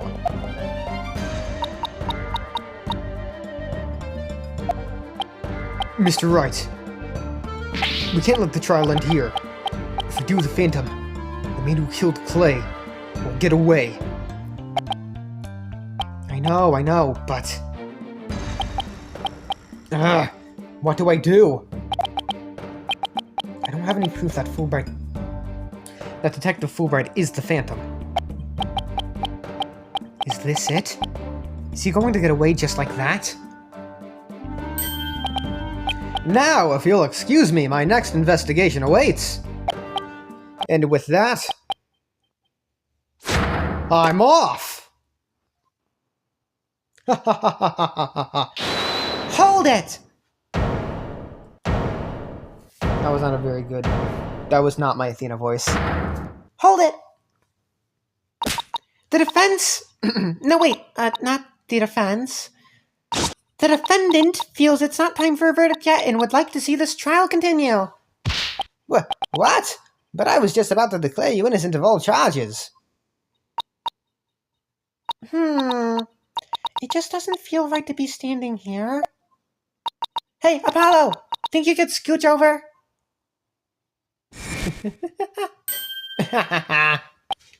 Athena, what are you doing? Hope we don't get held in contempt of court.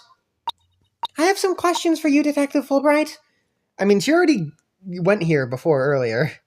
And I don't think it matters. Are you relieved that you are no longer under suspicion of being the Phantom? Are you grateful to Prosecutor Blackwell for what he's done for you? Of course I am. And I'm truly grateful from the bottom of my heart. Athena, where are you going with these questions? I have yet to hear a single emotion behind any of Detective Fulbright's words, boss. The suspicion against him has been cleared up, but he's not feeling happy at all. What? Does that mean... We may not have any evidence, but the heart doesn't lie.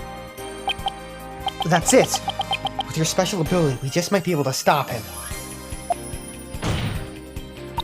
Your Honor, the detective has been deeply traumatized by our accusations. Yes, well, even before all this, I thought he was a rather odd fellow. If he doesn't get the counseling right away, who knows what might happen to him?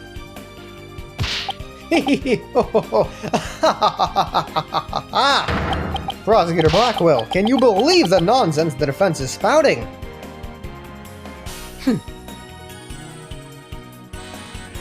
Fulbright, I think you'd better have that counseling. Not you too! You've been making batty remarks ever since you were accused of being the Phantom. Such as, you're an undercover investigator, and your family has been taken hostage. I fear you might have finally lost it. But I thought you believed me! Silence! Oh, how you amuse me so. What's going on here? That was an excellent bit of psychological manipulation just now, Simon. I knew you would catch on, Athena. Huh? Mind filling me in here? Guess we left you in the dust, huh, Mr. Wright? Simon was only pretending to believe Detective Fulbright. Because he knew I'd notice if there was a lack of emotions, like joy or relief in his response. So he gave me the chance to take a listen. And listen I did to the voice of Detective Fulbright's heart. What? You two were working together just now? Come now, Athena. Show us what's inside Fulbright's heart. You got it! Time to check the instant replay. Widget, mon ami, let's do this.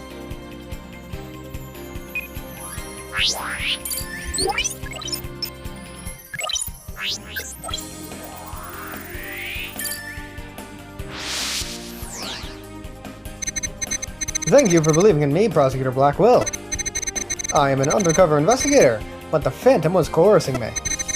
He stole the moon rock and killed Dr. Sykes 7 years ago. I'm a bad person for cooperating with such a man. But he took my family hostage. What else could I do? Even with all his over-the-top expressions and gestures, he's registering no emotion at all. It's just like I thought, and right in line with the Phantom Psych profile.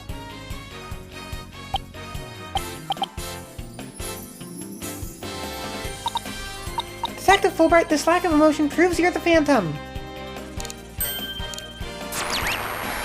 Well, fuck you. Hey, what's going on? Wait, hold it! What do you think you're doing, Detective? Me? I'm not doing anything. He's trying to hack into the Mood Matrix program. I can't do anything with it like this. Ah! Fancy device you have there, but I'll tolerate no cheating, thank you. Ha ha ha! Sorry about that. As an undercover agent, I tend to use my secret arsenal without even thinking. More like as a spy. Thanks, Prosecutor Blackwell. There, now that you can't hack me anymore, I dare you to try to hide your lack of emotions from us.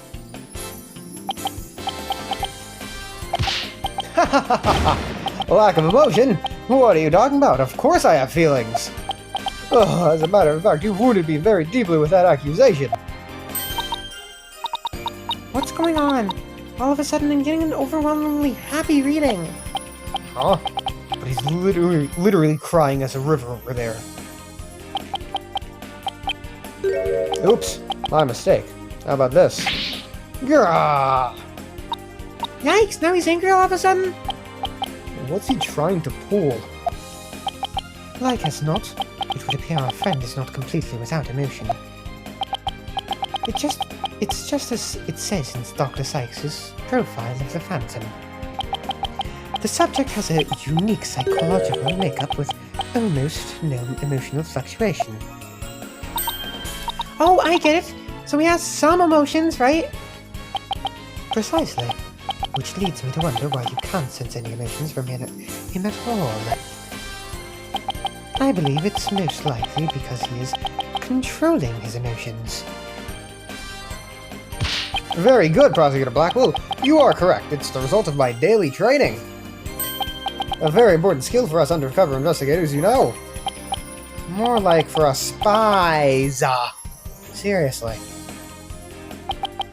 But I wonder why you suddenly showed several strong emotions. Wait a minute. I think I know. I sense there's a feeling you're trying to hide with your exaggerated emotions, Detective. A feeling I'm trying to hide. That's a good one.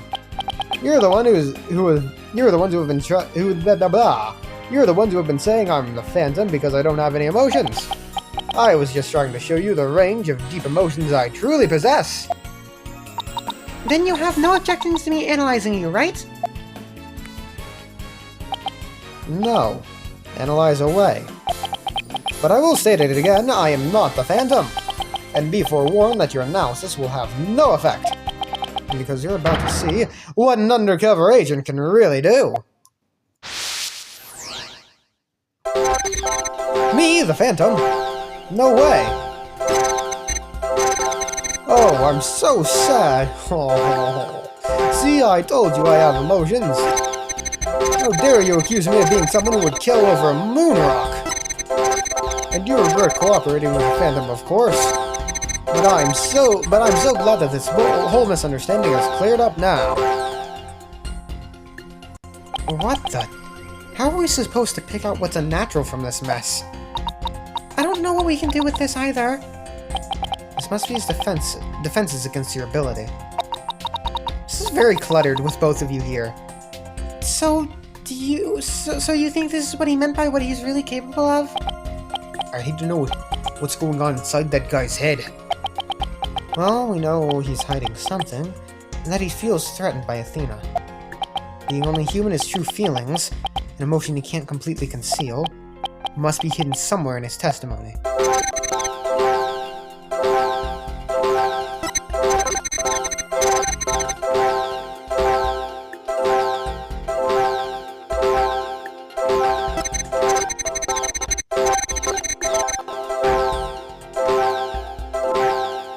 I see. This one isn't going away. It's not going away. I found it. I found the one emotion you're truly feeling. What? Hidden in the middle of that chaotic storm, I saw one emotion that never disappeared. When you talked about the moon rock, you felt a fear that wouldn't fade. Fear? Huh? A fear that a man with hardly any emotion feels, huh? And it was a response to that moon rock. Detective Fulbright, I presume you feel fear concerning the moon rock because...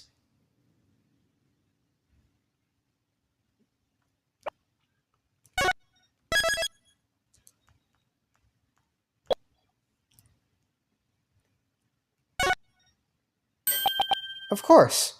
That's it. Enough, Fulbright. Just tell us the Phantom's true identity. I don't know. He was very careful to hide it. He has top secret information for all kinds of corporations and countries. So there's a number of organizations that want him dead. If people believed I was the Phantom, I could be killed on the spot. Why, I bet even now. There are assassins lurking nearby. This case is about the Phantom after all. Detective Fulbright, I think I know why you would feel afraid.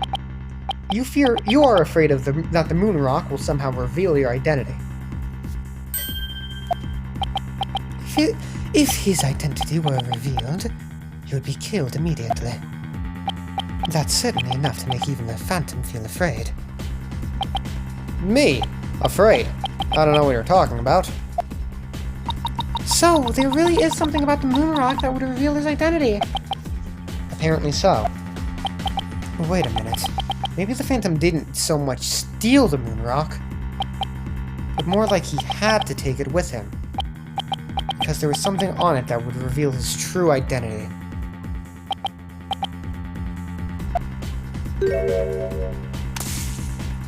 Hold it! Where do you think you're going? Me?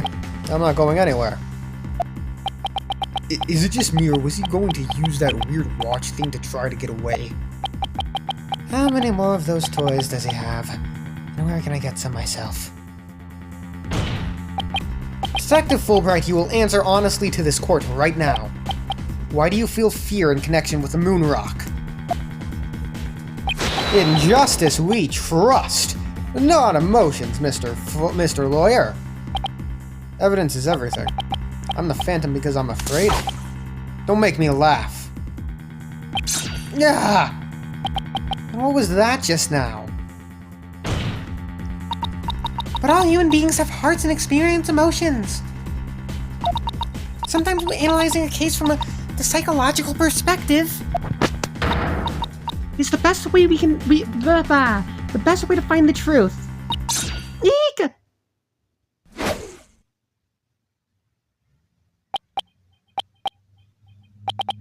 It's all just a waste of time. All your efforts at analysis serve no purpose. And now, in this dark age of the law, nobody would believe your claim that it's effective. In an era where evidence is fabricated, do you truly expect feelings to be accepted as proof?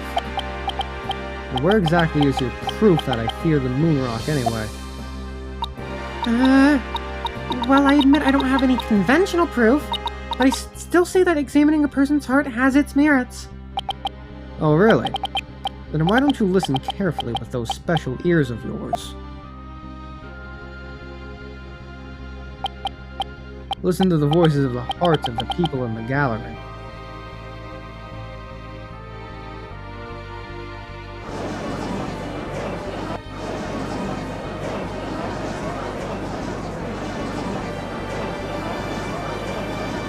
put in some primary colors over there.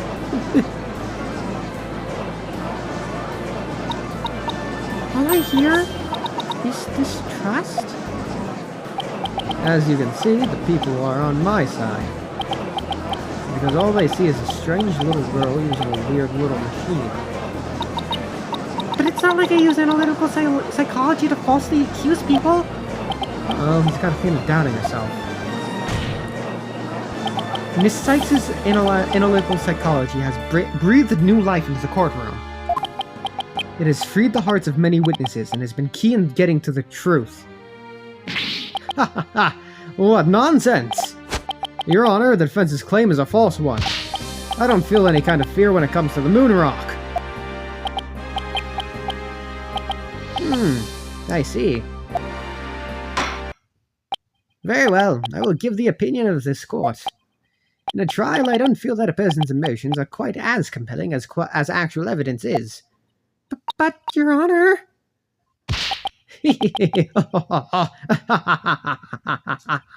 There, you see? Nobody believes you and your trumped-up charges.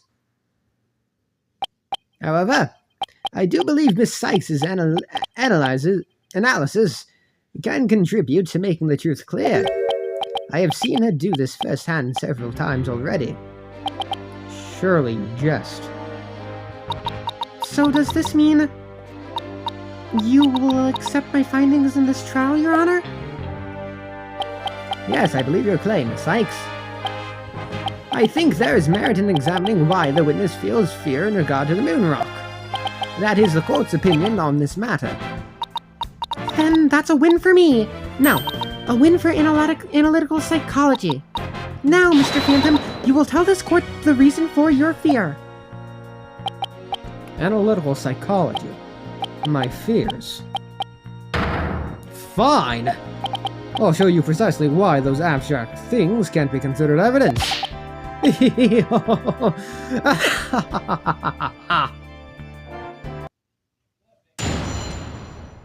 Witness testimony. My fear of the moon rock.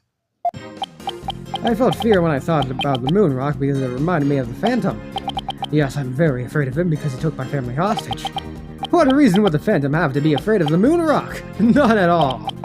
So the very fact that I'm afraid of the moon rock means I'm not him. In fact, I'm on the side of justice. And there you have it. Now do you see why I'm afraid of the moon rock? Sure, you sound convincing enough. But so does any two-bit con artist. It's all meaningless in the absence of evidence.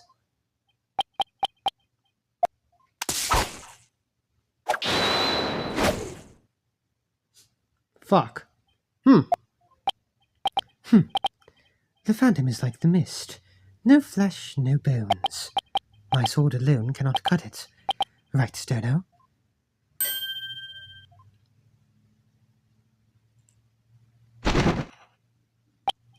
With your deductive reasoning and the body of evidence before us, let us send this miserable phantom fellow to the other world together.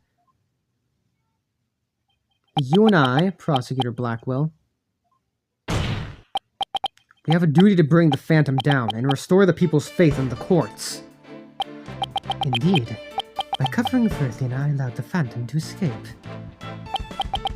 And as a prosecutor, I gave birth to the people's mistrust with my murder conviction. I bear part of the responsibility as well. For being suspected of forging evidence and losing my attorney's badge as a result. The two of us and the Phantom were there at the beginning of the Dark Age of the Law. Again, with everything that happens in the original trilogy and Edgeworth's games, like, it's a lot. The courts were a lot more corrupt then than it is now. Then it is also our burden to cut away the foul spectre we created, is it not? Until all that remains is the righteousness of the court and the faith of the people.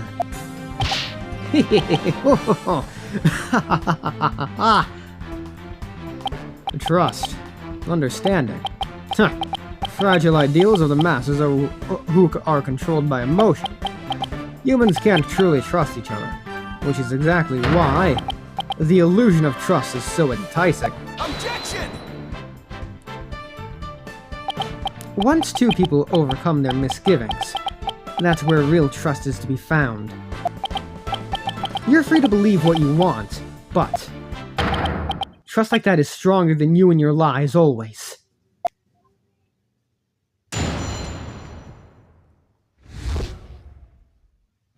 Okay, I'm gonna take another break here. I think we still have like roughly an hour-ish left of game. So I think this is going to be the longest single part in this entire... Maybe not in the entire Ace Attorney series, but so far it will be the longest single part. Which currently, I think, is the second trial for Turnabout Academy. But yeah. Anyways, see you in like 2 seconds, folks. Alright, I think I should be good to finish this game now. I felt fear when I thought about the moon rock because it reminded me of the Phantom. Hold it! It only reminded you of the Phantom. Don't make me laugh. You are the Phantom. Evidence is everything in a court of law. Or did you forget? I was forced to testify over a silly little thing like feelings. But those tactics won't work from here on out. You need real evidence. I hate to admit it, but he's right. Yes, I'm very afraid of him because he took my family hostage. Hold it! Your family? Like, who in your family specifically? Oh, I don't know. Like, maybe my lover, for example. For example? Maybe? We need a more concrete answer than that. Hahaha. Maybe my mother, my son, or my daughter. Maybe it was all of them. I'm so sad and worried. I miss them so much. Ha ha ha. Ugh, he's obviously lying. Look how upset I am. Is it any wonder I followed the Phantom's orders? This is very off topic, but y'all think Gumshoe has a kid by now? He'd be old enough. I mean, I guess I don't know. He'd be in his 40s now, yeah. He would be 40, maybe 41 at the time of this game. Because he was 33, I think, at the end of Trials and Tribulations. What reason would the Phantom have to be afraid of the moon rock? None at all. Hold it! You can't think of a single reason that the Phantom might be afraid of the rock. The Rock? Dwayne "The Rock" Johnson? I thought the Phantom wasn't even supposed to have any feelings. How can someone like me with my wealth of emotions be expected to understand the guy? The Phantom, a person with very few emotions, would only be afraid of something really big. Like his cover getting blown big. I'm willing to bet that the moon rock has something to do with his identity, but what? Maybe the Phantom's fingerprints are on the rock? But fingerprints can be wiped off. Then maybe he wanted the rock so bad he literally drilled on it and left his DNA. We're dealing with a spy here, Athena, not a slob. True. But maybe the DNA part isn't too far off. Huh? Something unexpected happened to him during the incident 7 years ago.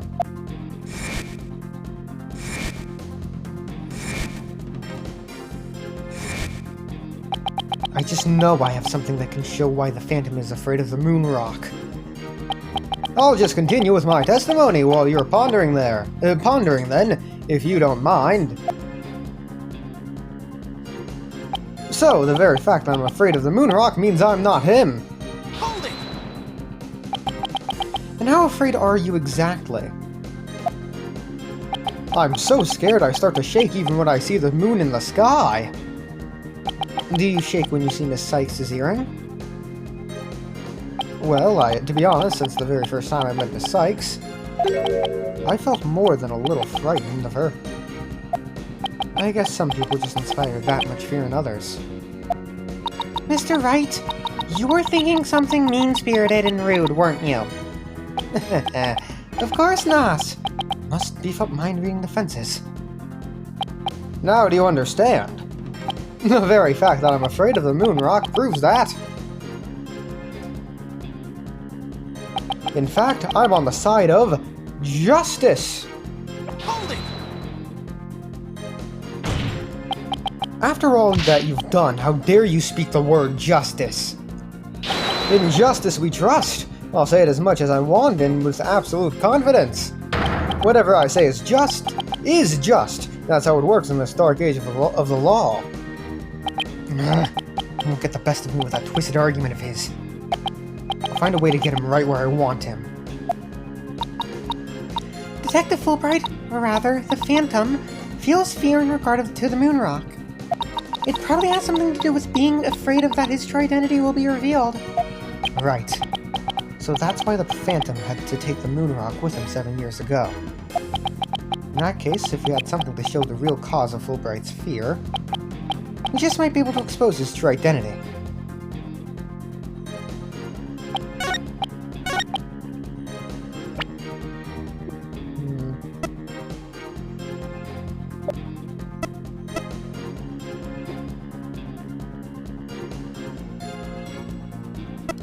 Should I present the utility knife?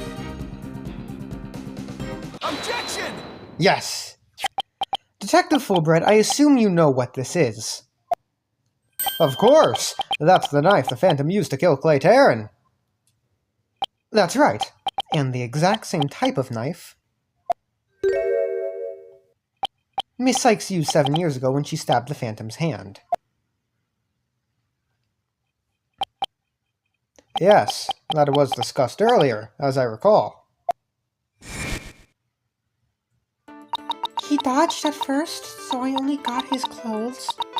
But I tried again. And this time you got him, didn't you? I did. I remember it clearly now. The knife went into the back of his hand. Miss Sykes then stated that she remembers the culprit bleeding. It is my theory that the culprit's blood got on the moon rock. And he was afraid that if the blood was analyzed, his true identity would be revealed. That explains why the Phantom had to remove the moon rock from the crime scene. You mean, if we ran the analysis now, we'd know who the Phantom is? Ha ha ha ha ha! Yes, I suppose so. But unfortunately, the moon rock in question is missing. That may be so, but I'm certain I can explain what happened to it in great detail. You can? Of course. Not. You don't actually expect us to believe that, do you? Because you don't fool me. Ah! What this court needs is a bully-free zone. Ah, the infamous sword of the beguiling bluff. Its edge is without compare. Come now, ready it with me, and show us just how finely it cuts. Your Honor, this is an outrage! Oh, I mean, this is an outrage! Yeah! Go on, Wright, Dono. Let's start with something that's been bothering me for a while. Now, the culprit supposedly removed the moon rock from the lab. But in this video of him, it's nowhere to be seen. Oh, you're right! But here's something to consider. What if the Phantom hid the moon rock somewhere at the scene of the crime? Good thinking, boss! Security was super tight at the Space Center back then. Oh, that in spite of the Space Center having very strict security in those days. All personal effects were examined thoroughly, coming or going. You couldn't even smuggle a withered old leaf through those checkpoints. Does this mean that the moon rock is still somewhere in the Space Center? Why did you two switch locations? In the name of justice, I proclaim that's impossible! And why is that? The Space Center was searched from top to bottom, and especially the lab, but the moon rock was never found. Ah, How could I forget about that? A sad but true fact. We still haven't a grasp of how it was done. But the Phantom made the moon rock vanish into the ether. There's no way it just disappeared. Logic and evidence tells us otherwise. The Phantom didn't have the moon rock on him when he left the lab. Yet a thorough police search didn't turn up anything. And it never turned up in the 7 years after that either. The Phantom made the rock disappear without physically removing it himself. But how? There must have been a way. Think, Phoenix! Think!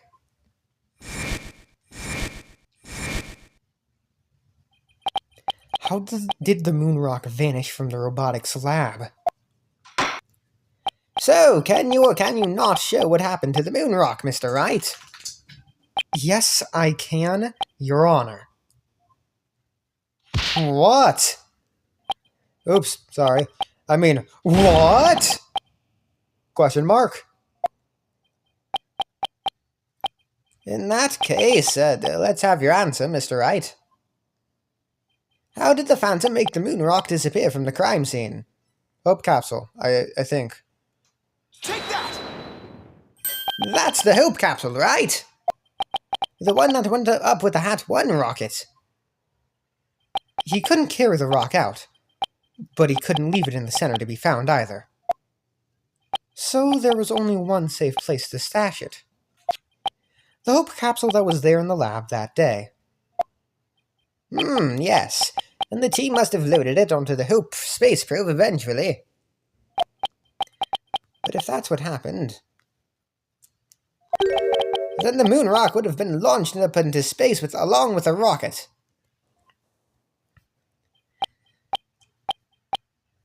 Preposterous! It would mean that for these past 7 years, the moon rock was... Exactly. The Phantom got rid of the moon rock in the most cosmic way he knew how.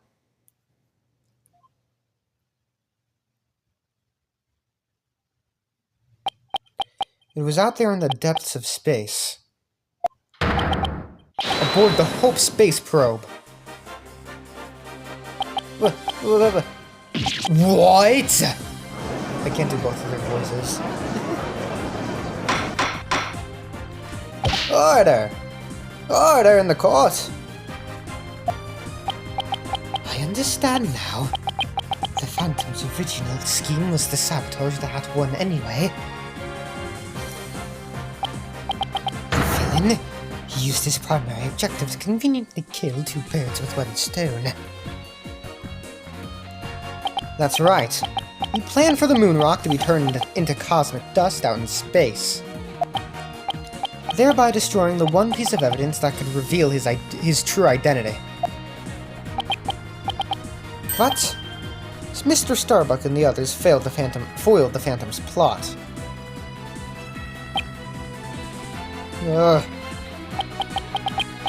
The Hope space probe sailed off safely on its mission and returned 7 years later.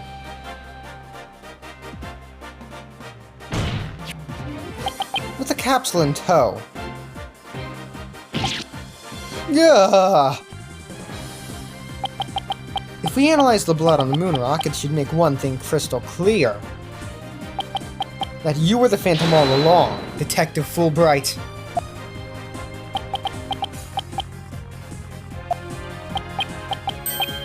So he killed Clay just so we could get the moon rock back?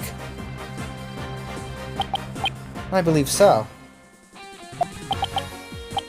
His original assignment may have been just to sabotage the Hat 2 project, but at the same time he had to retrieve the evidence of his crime 7 years ago.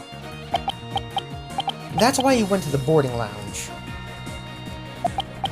and attacked Clay as he made his escape out of the rocket with the capsule. But in the end, it was all he could do to just escape himself, so he didn't get the capsule.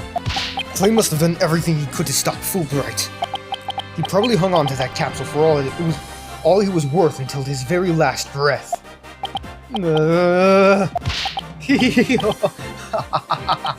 Oh, this is so funny. You make me laugh. You really do. Boy, he's totally out of whack now. It's game over for you, Detective Fulbright. Why don't you just admit it all now?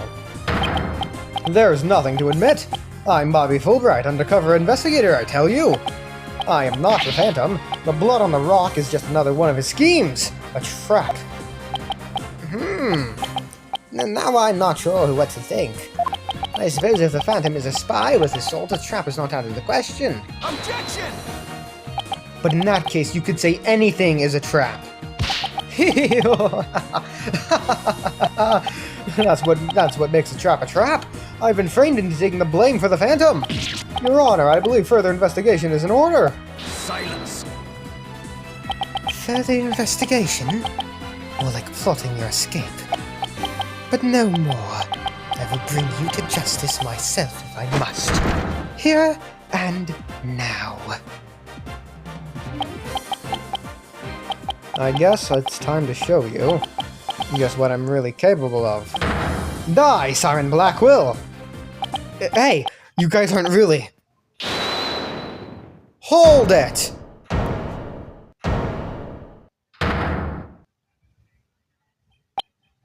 Hold it! It looks like I made it just in time. Edgeworth! I have good news for you, Mr. Wright. I've uncovered some very crucial facts. Did you find something out about the Phantom's true identity? You might say that. I started by looking into the first people on the scene 7 years ago. All three, an employee and 2 officers, were registered in the robot's recognition systems. But none of them looked the least bit like Detective Fulbright. That's not good. But there's more. I've yet to share my most important finding. Mr. Wright, Prosecutor Blackwill, you'd best brace yourselves. Uh-oh.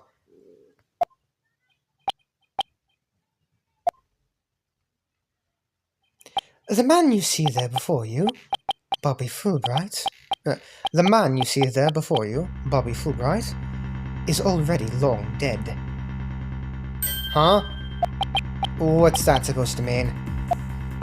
An unidentified body that was found a year ago has now been proven to possess Bobby Fulbright's fingerprints. Then does this mean... Yes, that man there is an imposter pretending to be Bobby Fulbright. An imposter? Then, this man... Who in the world is he? Enough of your trickery.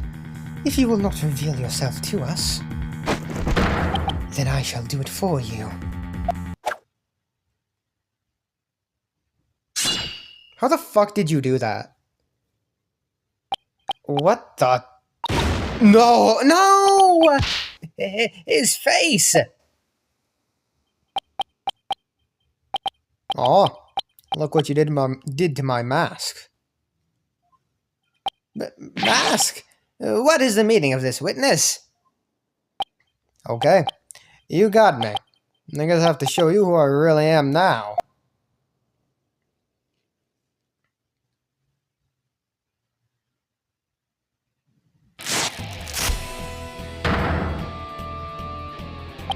Wait, but that's...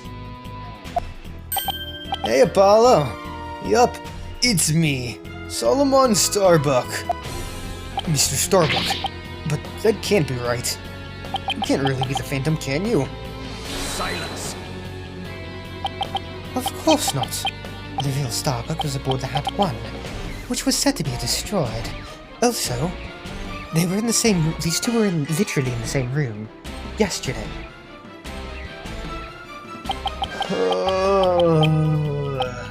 Yeah, this is just another mask. I mean, didn't I tell you? I'm an undercover investigator. I can change identities at will.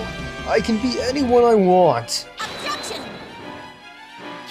Not so fast! I have the Phantom's psych profile right here. If you compile a psych profile on you and compare the results... We'll prove that you're the Phantom. Objection.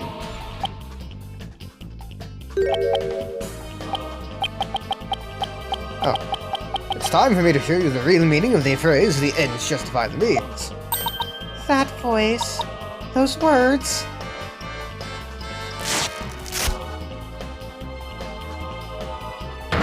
I cannot accept such evidence here, Miss Sykes.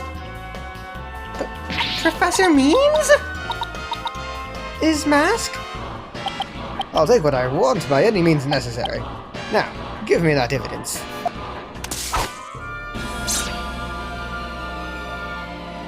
I think that just proves it. That literally just proves... You doing that proves that, by the way, sir. Huh?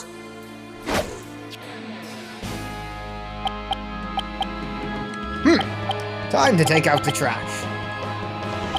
Permanently. How could you? Now do you see how powerful the end justifies the means can be? Silence. How pathetic. You can't even speak without wearing another man's face. Ah, well, that's the life of an undercover agent for you. My real face has no meaning or value to me at all. Or perhaps it is really the case that you don't even know who you are anymore.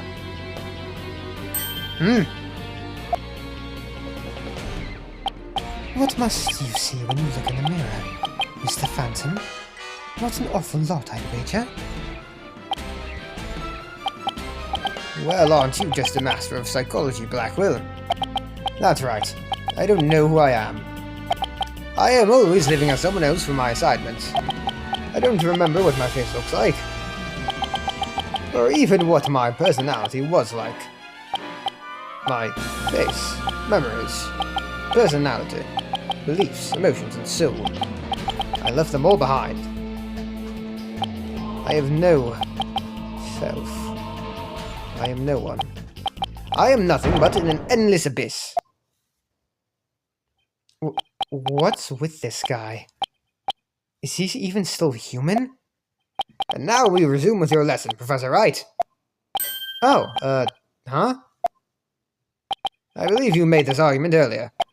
If you were to analyze the blood on the moon rock, you could prove that I am the Phantom. I believe there was blood on the moon rock in that capsule. Now that we know you aren't even Bobby Fulbright, your claims of a phantom trap won't work anymore. Then why don't you bring this moon rock in? This decisive evidence from the Hope capsule. I think I will do just that. Get ready, because the Hope capsule is about to seal your... Fuck!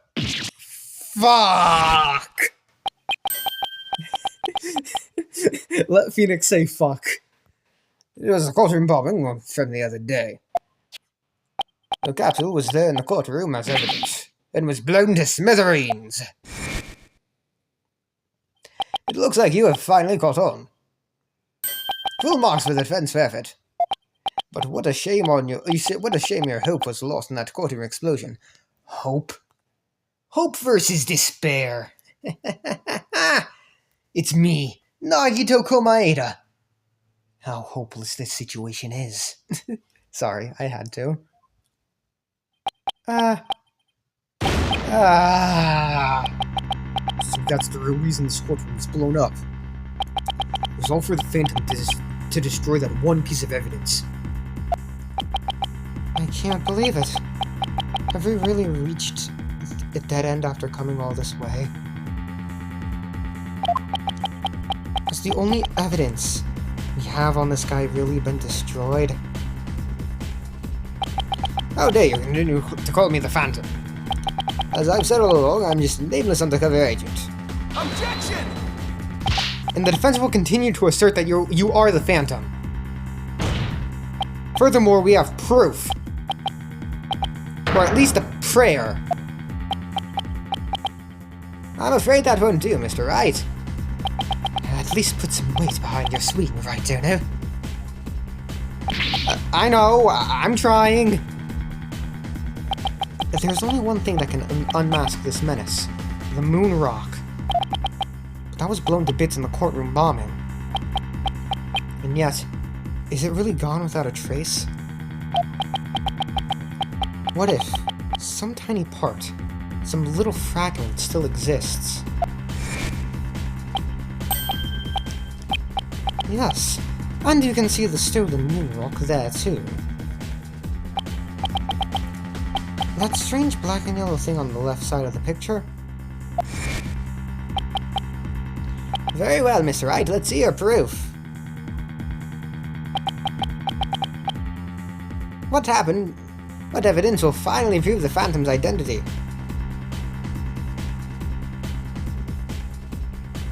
Where's the thing?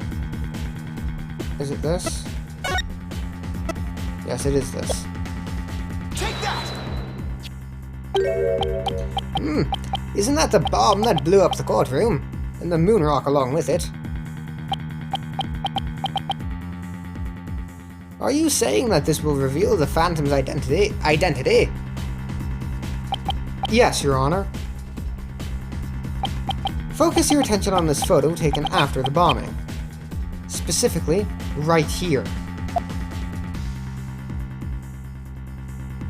Take that! Please take a look at this newspaper article.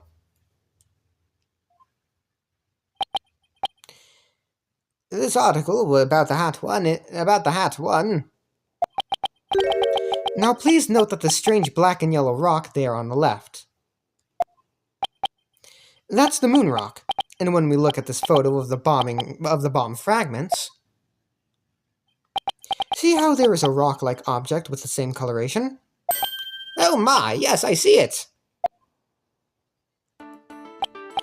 It would seem that the moon rock was much more durable than the Phantom thought. If we take a look at all the fragments that the police found, we'll likely find one with blood. And DNA testing on that blood will show that the witness is indeed the Phantom. Unbelievable! But that's impossible. A surprise, to be sure. That's one bloody tough rock. Let us have the fragments tested straight away. Oh, and you'll be having a DNA test too, fool Bright. Bailiff, contact the police department immediately and order the testing.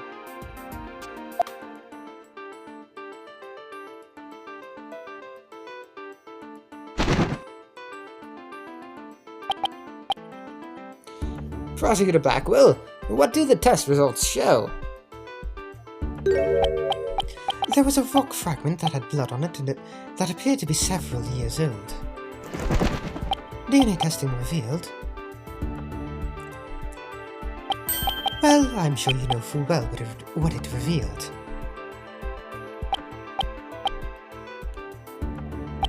They confirmed it was the witness's blood, didn't they? There's no use in trying to walk your way out of it anymore. Admit it, you are the Phantom. Objection! Huh? Mr. Wright, did you just raise an objection to yourself? No, I didn't say a word. That was my objection, Apollo. Huh?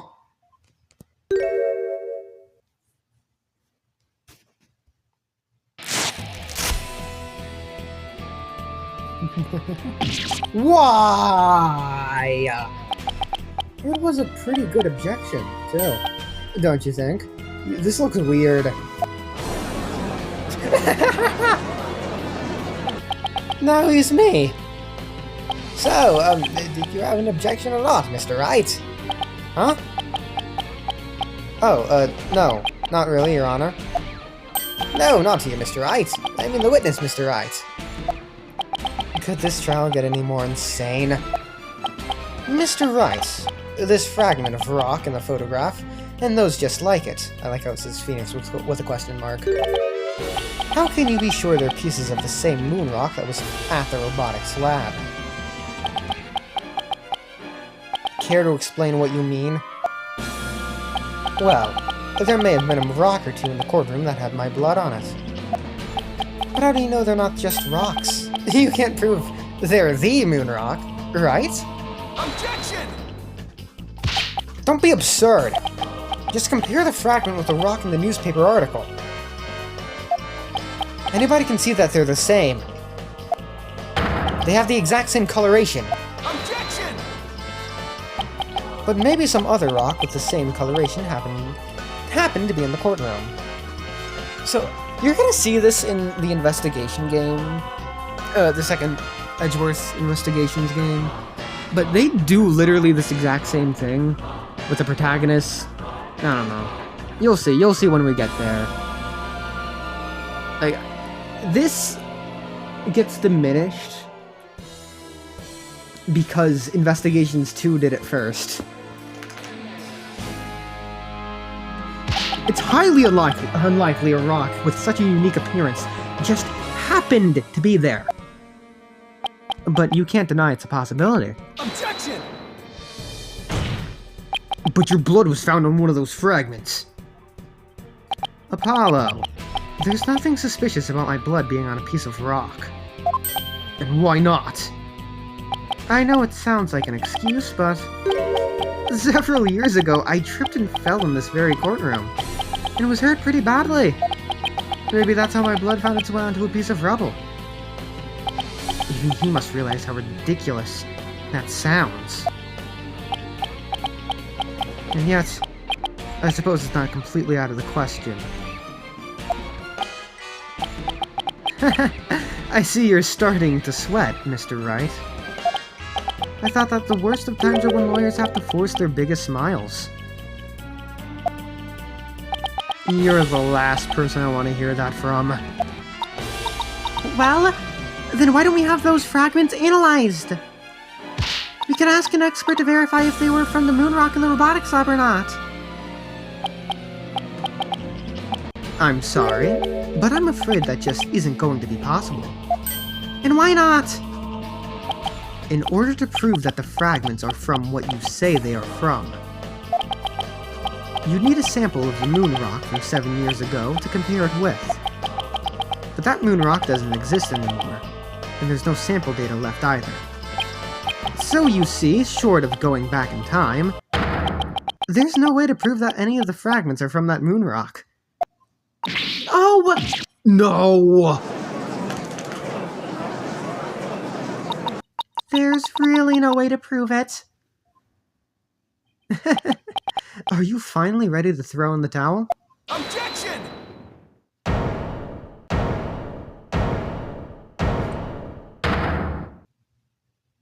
Fuck you. So the moon rock doesn't exist anymore, huh? That's right. It was such a valuable rock, too. A shame, really. But it's lost to us forever. He's wrong. It's not completely lost.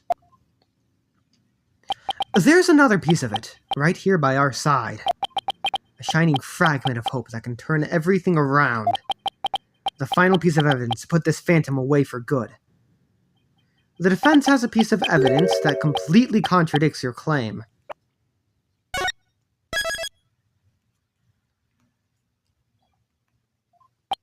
You have what now? A final fragment of hope that was passed down with great love and care. We do? We do, even if the person holding it hasn't realized it yet. Is this true, Mr. Wright? Pay no attention to him, Your Honor. He's just bluffing as usual. I wonder if you'll be able to force your biggest smile when you see what I've got. Try me. The piece of evidence that shows the original moon rock isn't completely lost is this.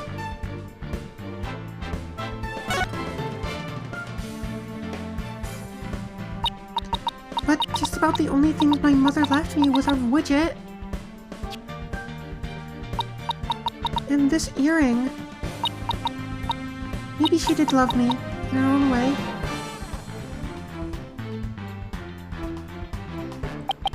Athena, you may not know it, but Your mother left you with a very important piece of evidence. She did? You're bluffing. You don't have anything of the kind. Oh, but we do. Evidence that will finally corner you. Because we have a moon rock of our own. Yeah! Oh! You mean... Exactly.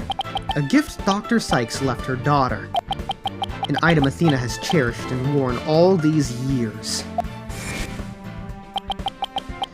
As distant as Dr. Sykes may have seemed to her daughter, that fragment of her love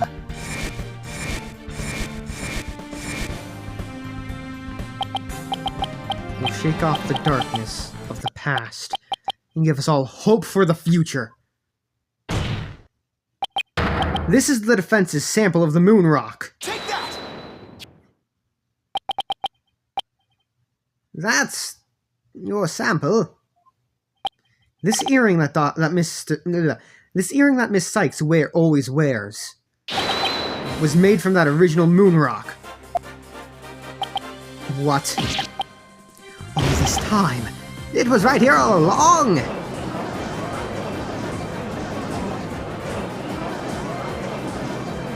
No, it can't be. If the composition of the bomb fragments and the earring are found to be a match, then it will prove beyond a shadow of a doubt the origin of the fragment in this piece. And since the test results showed that the blood on the fragments was yours, this means that the identity you tried so hard to hide will finally be revealed. The identity I tried to hide. I don't have an identity to hide. I may not have Athena's ears, but now even I can hear the fear in your voice. Fear? Shit. Fear? I don't feel fear. I left all of my emotions behind years ago. Objection! Every human being feels fear. You simply can't face the emotions inside you. You can't face them because you have nothing. No love, no trust. And I suppose you do? I didn't have anybody to support me at first either. I couldn't face the fear inside me. I couldn't get over the trauma of my past. Like I said, I don't feel fear. Objection! Then you're just a coward for running away from yourself. When I had my doubts about Miss Sykes, I felt like I would collapse under the weight. But I wanted to trust her. And I knew I could trust Mr. Wright to uncover the truth. That's why I was able to face my suspicions without hesitation. Running away from myself. How can I run from myself when there's nothing inside? Nothing at all. Objection! I know it's hard for someone as unwilling to trust others as you to understand, but people have emotions. It's just a fact of life. And so, people can be weak at times. But that's exactly why people need to trust one another, so they can gain the strength to face themselves when things are at their bleakest. Without trust in others, how can you ever hope to face your fears?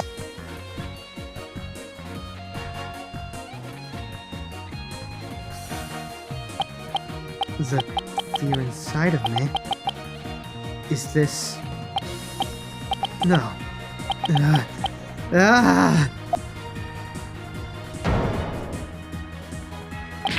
I'm afraid. I'm scared. I feel fear. You can't outrun yourself! Remove that mask and unleash your emotions. Confront your guilt head on. With your own true face.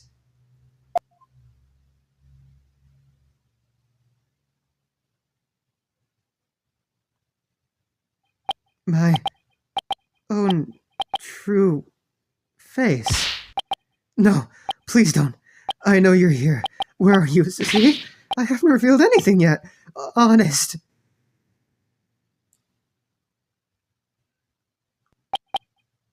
My own true face. I'm afraid I don't have to release my face, my face, my face.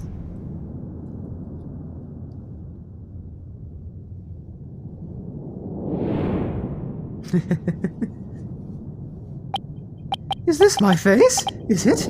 Is it? No, that's not it. No! This isn't me either. Is this me? Which one is my face? What am I? Who am I? I can't do that.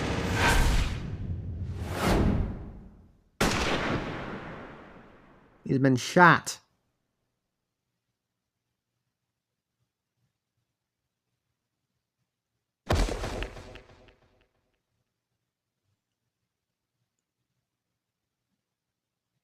Damn.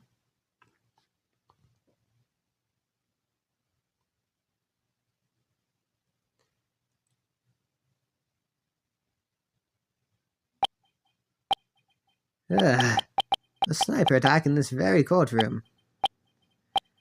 It chills me down to my bones. But the police are doing everything they can to track down this sniper as we speak. Prosecutor Blackwell, how is Detective Fulbright, his imposter, doing? He's a lucky fellow. The bullet didn't hit any vital organs. He appears to be in no danger of dying. Well, that was fortunate for all of us. The analysis of that final piece of evidence Wright submitted is in. The composition of Miss Sykes' earring and the fragment with the blood on it match.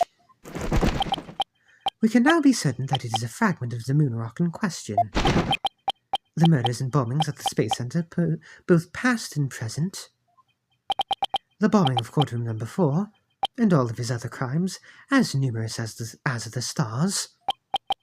Under suspicion of all these things, the spy known as the Phantom has been incarcerated. The prosecutor's office is now responsible for his well-being. There are still a myriad of things we wish him to tell us about, after all. Thank you, Prosecutor Blackwell. Well, it's time to finally bring this trial to an end. But before I do, will the defendant please return to a proper place? Yes, Your Honor.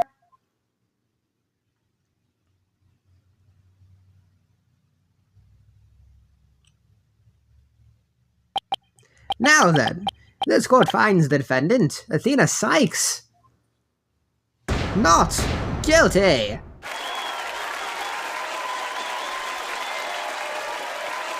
Now she's so happy.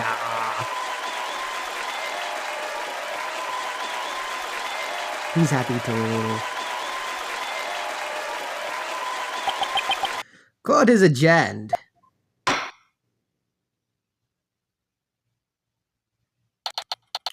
December 20th, 9:12 p.m. District Court. Defendant lobby number 5. I'm going to save again. Because there's a cutscene at the very end, and I am hoping and praying that it doesn't fuck me over. Because I want to see the cutscene. I don't want to go through the whole thing again. Congratulations, Mr. Nick! Thank you, Pearls. And thank you for being there for Athena. It's the least I could do. But Athena was great, wasn't she? She was so strong throughout the whole trial. Daddy, I'm so glad to see you. Trucy, are you alright? Were you hurt? I'm fine, Daddy. I was doing magic tricks for the other hostages to keep our spirits up. That's our Trucy for you. I'm really glad to see you're safe. Right. I fear I owe you yet another debt of gratitude. Edgeworth. We never would have caught him if it weren't for all of you. Nah, come on, Edgeworth. What are you talking about? You're the ones who have been tracking the Phantom all this time. Plus, you were the one who gave Blackwell permission to serve as prosecutor, right? Yes, well, we knew the Phantom was somewhere nearby. The police and I were trying to find him, but we never did manage to do so until this trial. Well, we never would have won this trial without you. It was your help as chief prosecutor that was the key to its successful conclusion. Besides, it was you that saw to it I got my attorney's badge back, wasn't it? So you figured it out, did you? Yeah, getting my license back went just a little too smoothly, you know? It should have been much harder after that evidence forging scandal. Well, I owed you a few favors. Hey, Edgeworth, think we can finally bring the Dark Age of the Law to an end? Even the darkest night tends to dawn eventually. Our sun will rise again. Besides, now that Prosecutor Blackwell has been cleared of all charges, a great deal of the mistrust towards the court system should have been swept away. You know, you could have said that with a bigger smile, Edgeworth. It won't kill you. Instead, the furrows in that brow of yours just keep getting deeper and deeper. So I should smile more, huh? I'll think about it. The complicated love-hate relationship between lifelong rivals. Rivals? Athena, we're married. What? Athena. I'm forever in your debt. You went to all that trouble, even taking the bar exam while you were overseas. Well, I knew that if I didn't get your sentence overturned fast, you'd be executed. So I studied and studied. I was frantic. I'm so glad I made it in time.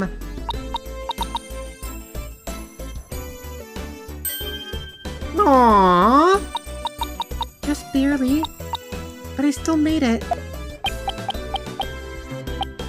That a girl, Athena. It's good to see you finally let your tears out.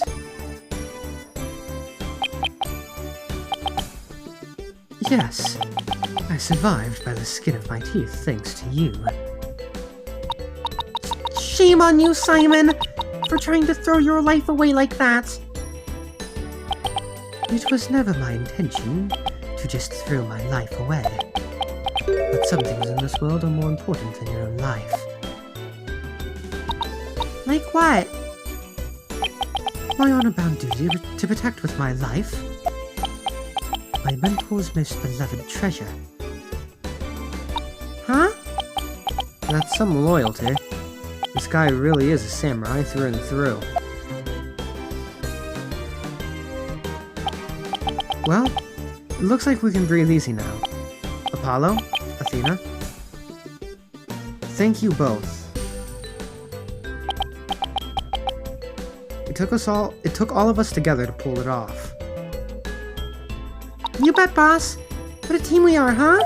It was definitely the most amazing turnabout I've ever seen. I'm a lucky guy. My office has the best, most capable lawyers around. Thanks, Mr. Wright. I'm going to work extra hard to make up for all the worry I caused. Apollo Justice is fine and ready to go. Let's hear it for the Wright Anything Agency. Well, nobody's going to try harder than me, so you better watch out, Apollo. Simon is free thanks to Mr. Wright. But there are so many more people out there who need our help. You're right. And I'll be needing you both to help them. We still have a long way to go.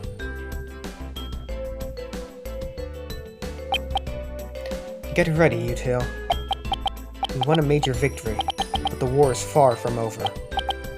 There are still people out there suffering under false charges who need defending. We've got a lot of work ahead of us. If we ever hope to fully bring the Dark Age of the Law to a close. Hey! I know one thing we have to do! We have to celebrate! With a bowl of piping hot noodles! I'm gonna save again. Because we're getting close to Phoenix's final objection of the game. Huh? Nothing like a bowl of Eldoon's noodles after a trial. All of Mr. Wright's tab. That's how it works at the Wright Anything Agency, right, Mr. Wright? Huh? Huh? I suppose it's your duty to express gratitude to your people for the great work.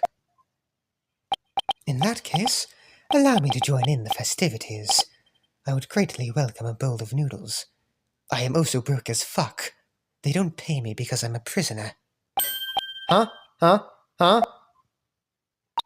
I have an idea, Daddy! Why don't you just invite everybody involved with the case? The more the merrier, right? Oh, Mr. Nick, look how far you've come. Who knew you'd grow up to be such a generous gentleman?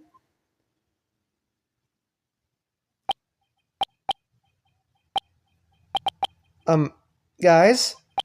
Under these circumstances, there's only one thing I can say. Only if I get to join in. Hey, no fair! I want to say it too. Okay. Here we go. Objection! I don't know if it's gonna let me. Objection! Story director, Takeshi Yamazaki. Yeah, this is the first mainline game that you didn't write. I was trying to think of something nice I could do for Polly now that he's back, so I decided to go around and get a bunch of jobs for him to do. Find a lost cat, install an air conditioner, give a computer lesson, find a lost item. You think I should have found him a few legal cases? Nah, that's okay. This is the right anything agency after all. Game director, Yasuhiro Seto. Yo? Thana and Apollo are so wonderful in court. I'd better study as much as I can if I want to be a judge someday. My grandma says eat lots of peppers and it might ignite your passion. Oh, but I should figure out which to grow, green peppers or yellow peppers. And maybe I should go with the hottest the sun red peppers instead. Story, Yuki Nakamura, Hironao Fukuda, Koki Fuse. Additional story, Yukinori Kirishima, Synthesis Co., Ltd. The end of the dark age of the lie, you say? How naive. Don't you know it's sometimes necessary to get a guilty verdict by any means possible? What? They put me under investigation. The chief prosecutor wants to see me. Eeka! Game design, Yuriko Daigo Natsuki Aikawa Shin Kurosawa, Kazuhiro Nakata Takashi Ito, character animation scripting. I've been asked to debut the great masked wrestler Tenma Taro. He's scheduled to go up against Phineas and Ninetales Fox next, though.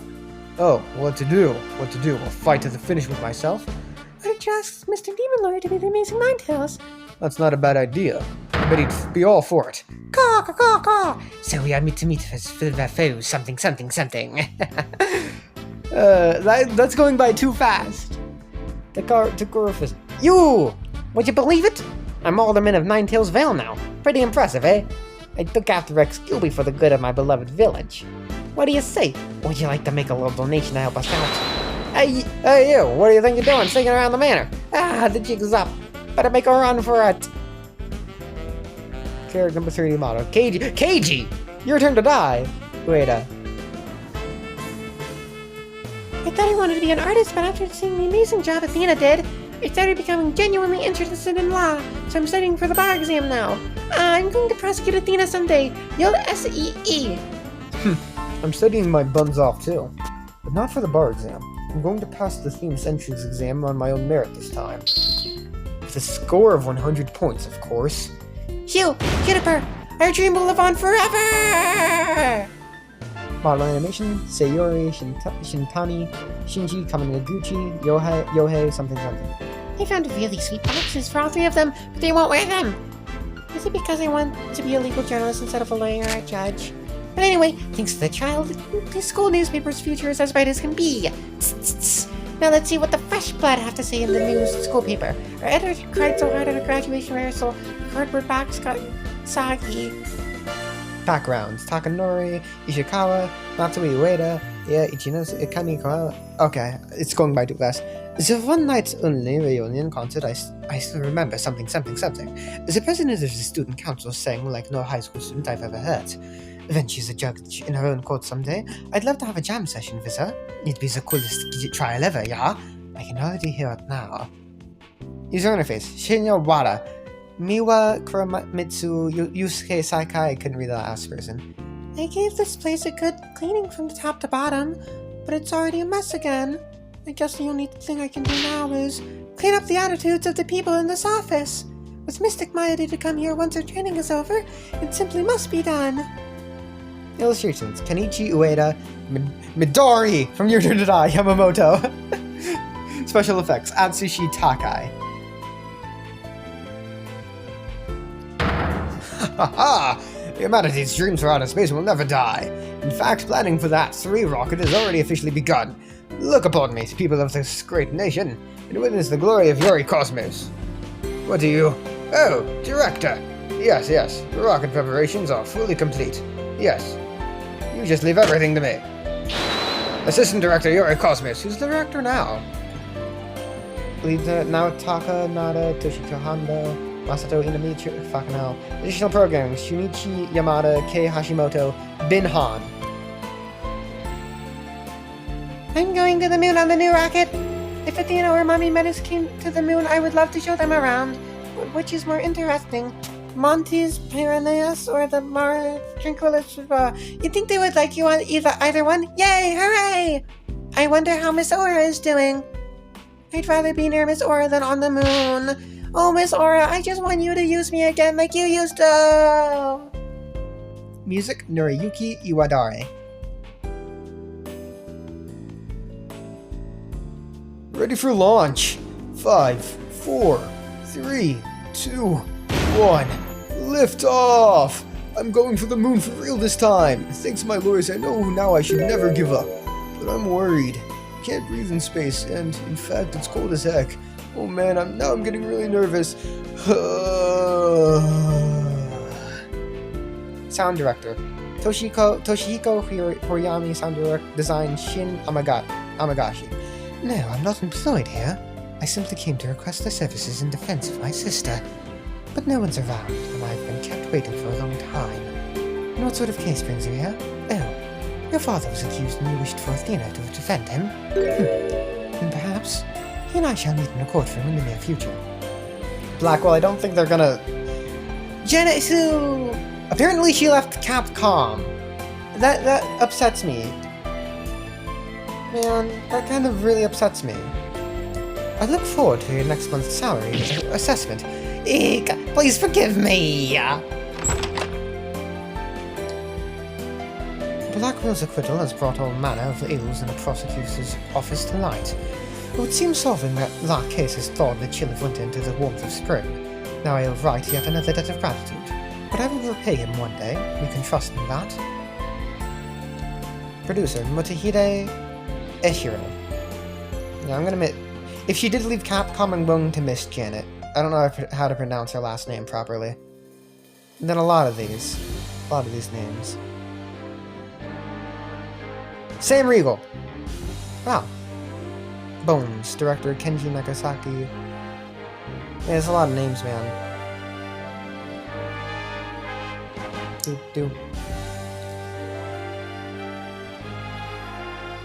Got like 3-ish minutes of credits. I can't like skip past it. So, yeah. I do like this game. I guess while this is going,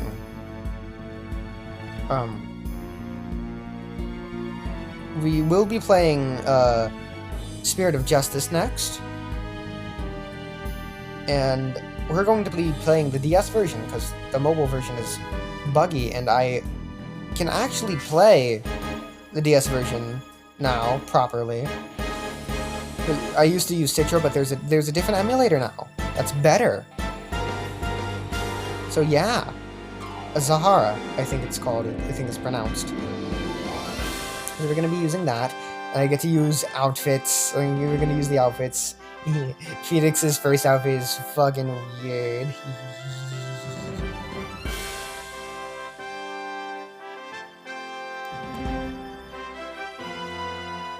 Like, 2 out of the 3 outfits are just references to Trials and Tribulations. And apparently Nayuta's theme, the main prosecutor of that game, is a remix of Godot's theme, which I don't particularly like.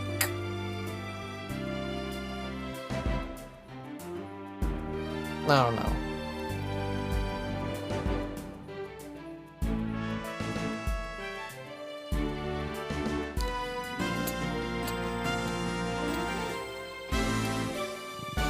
Hi, Edgeworth. Yeah.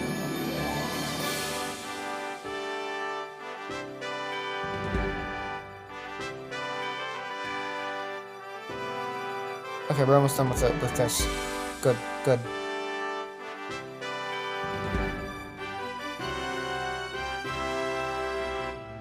Font designs by Fontworks Inc. The typefaces included herein are solely developed by Dynacomware. Please work. Cutscene. Please don't fuck me. I will cry.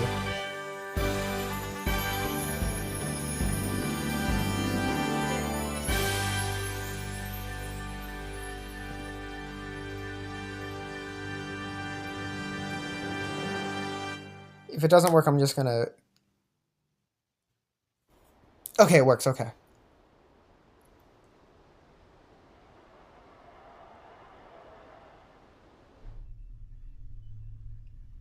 I'll be fine.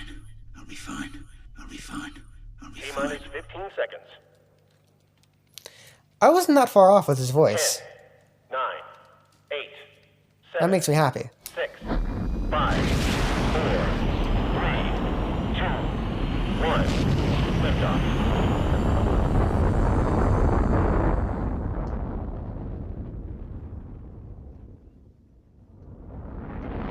Wowie. How are you allowed to just stand there, Blackwell?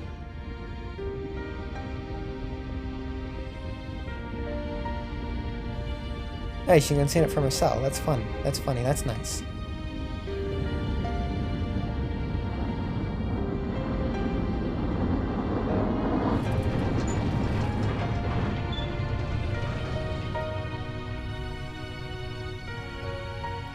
Mr. Starbuck! You'll be fine. Just believe in yourself. The moon's closer than you think! This is just the other dude sitting next to him. It's kind of funny. Wowie! The moon! This looks kind of funny. Thanks, guys. I wouldn't have made it back into space if it wasn't for you. I like how Phoenix and Apollo have very distinctive eyebrows. And Athena's just normal.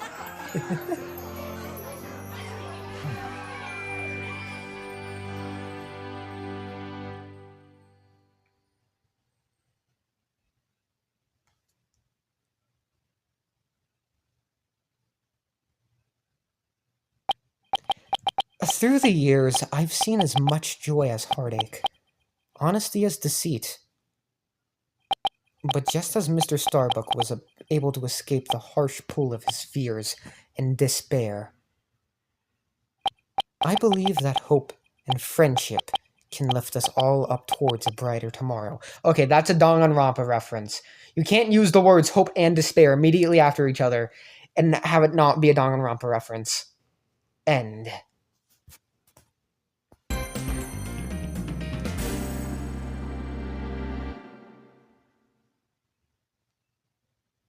No, fuck off. Yeah, that's the end of Dual Destinies. We're gonna, like I said earlier, we're gonna be playing the DS version of Spirit of Justice next. I'll see you all then. Bye bye.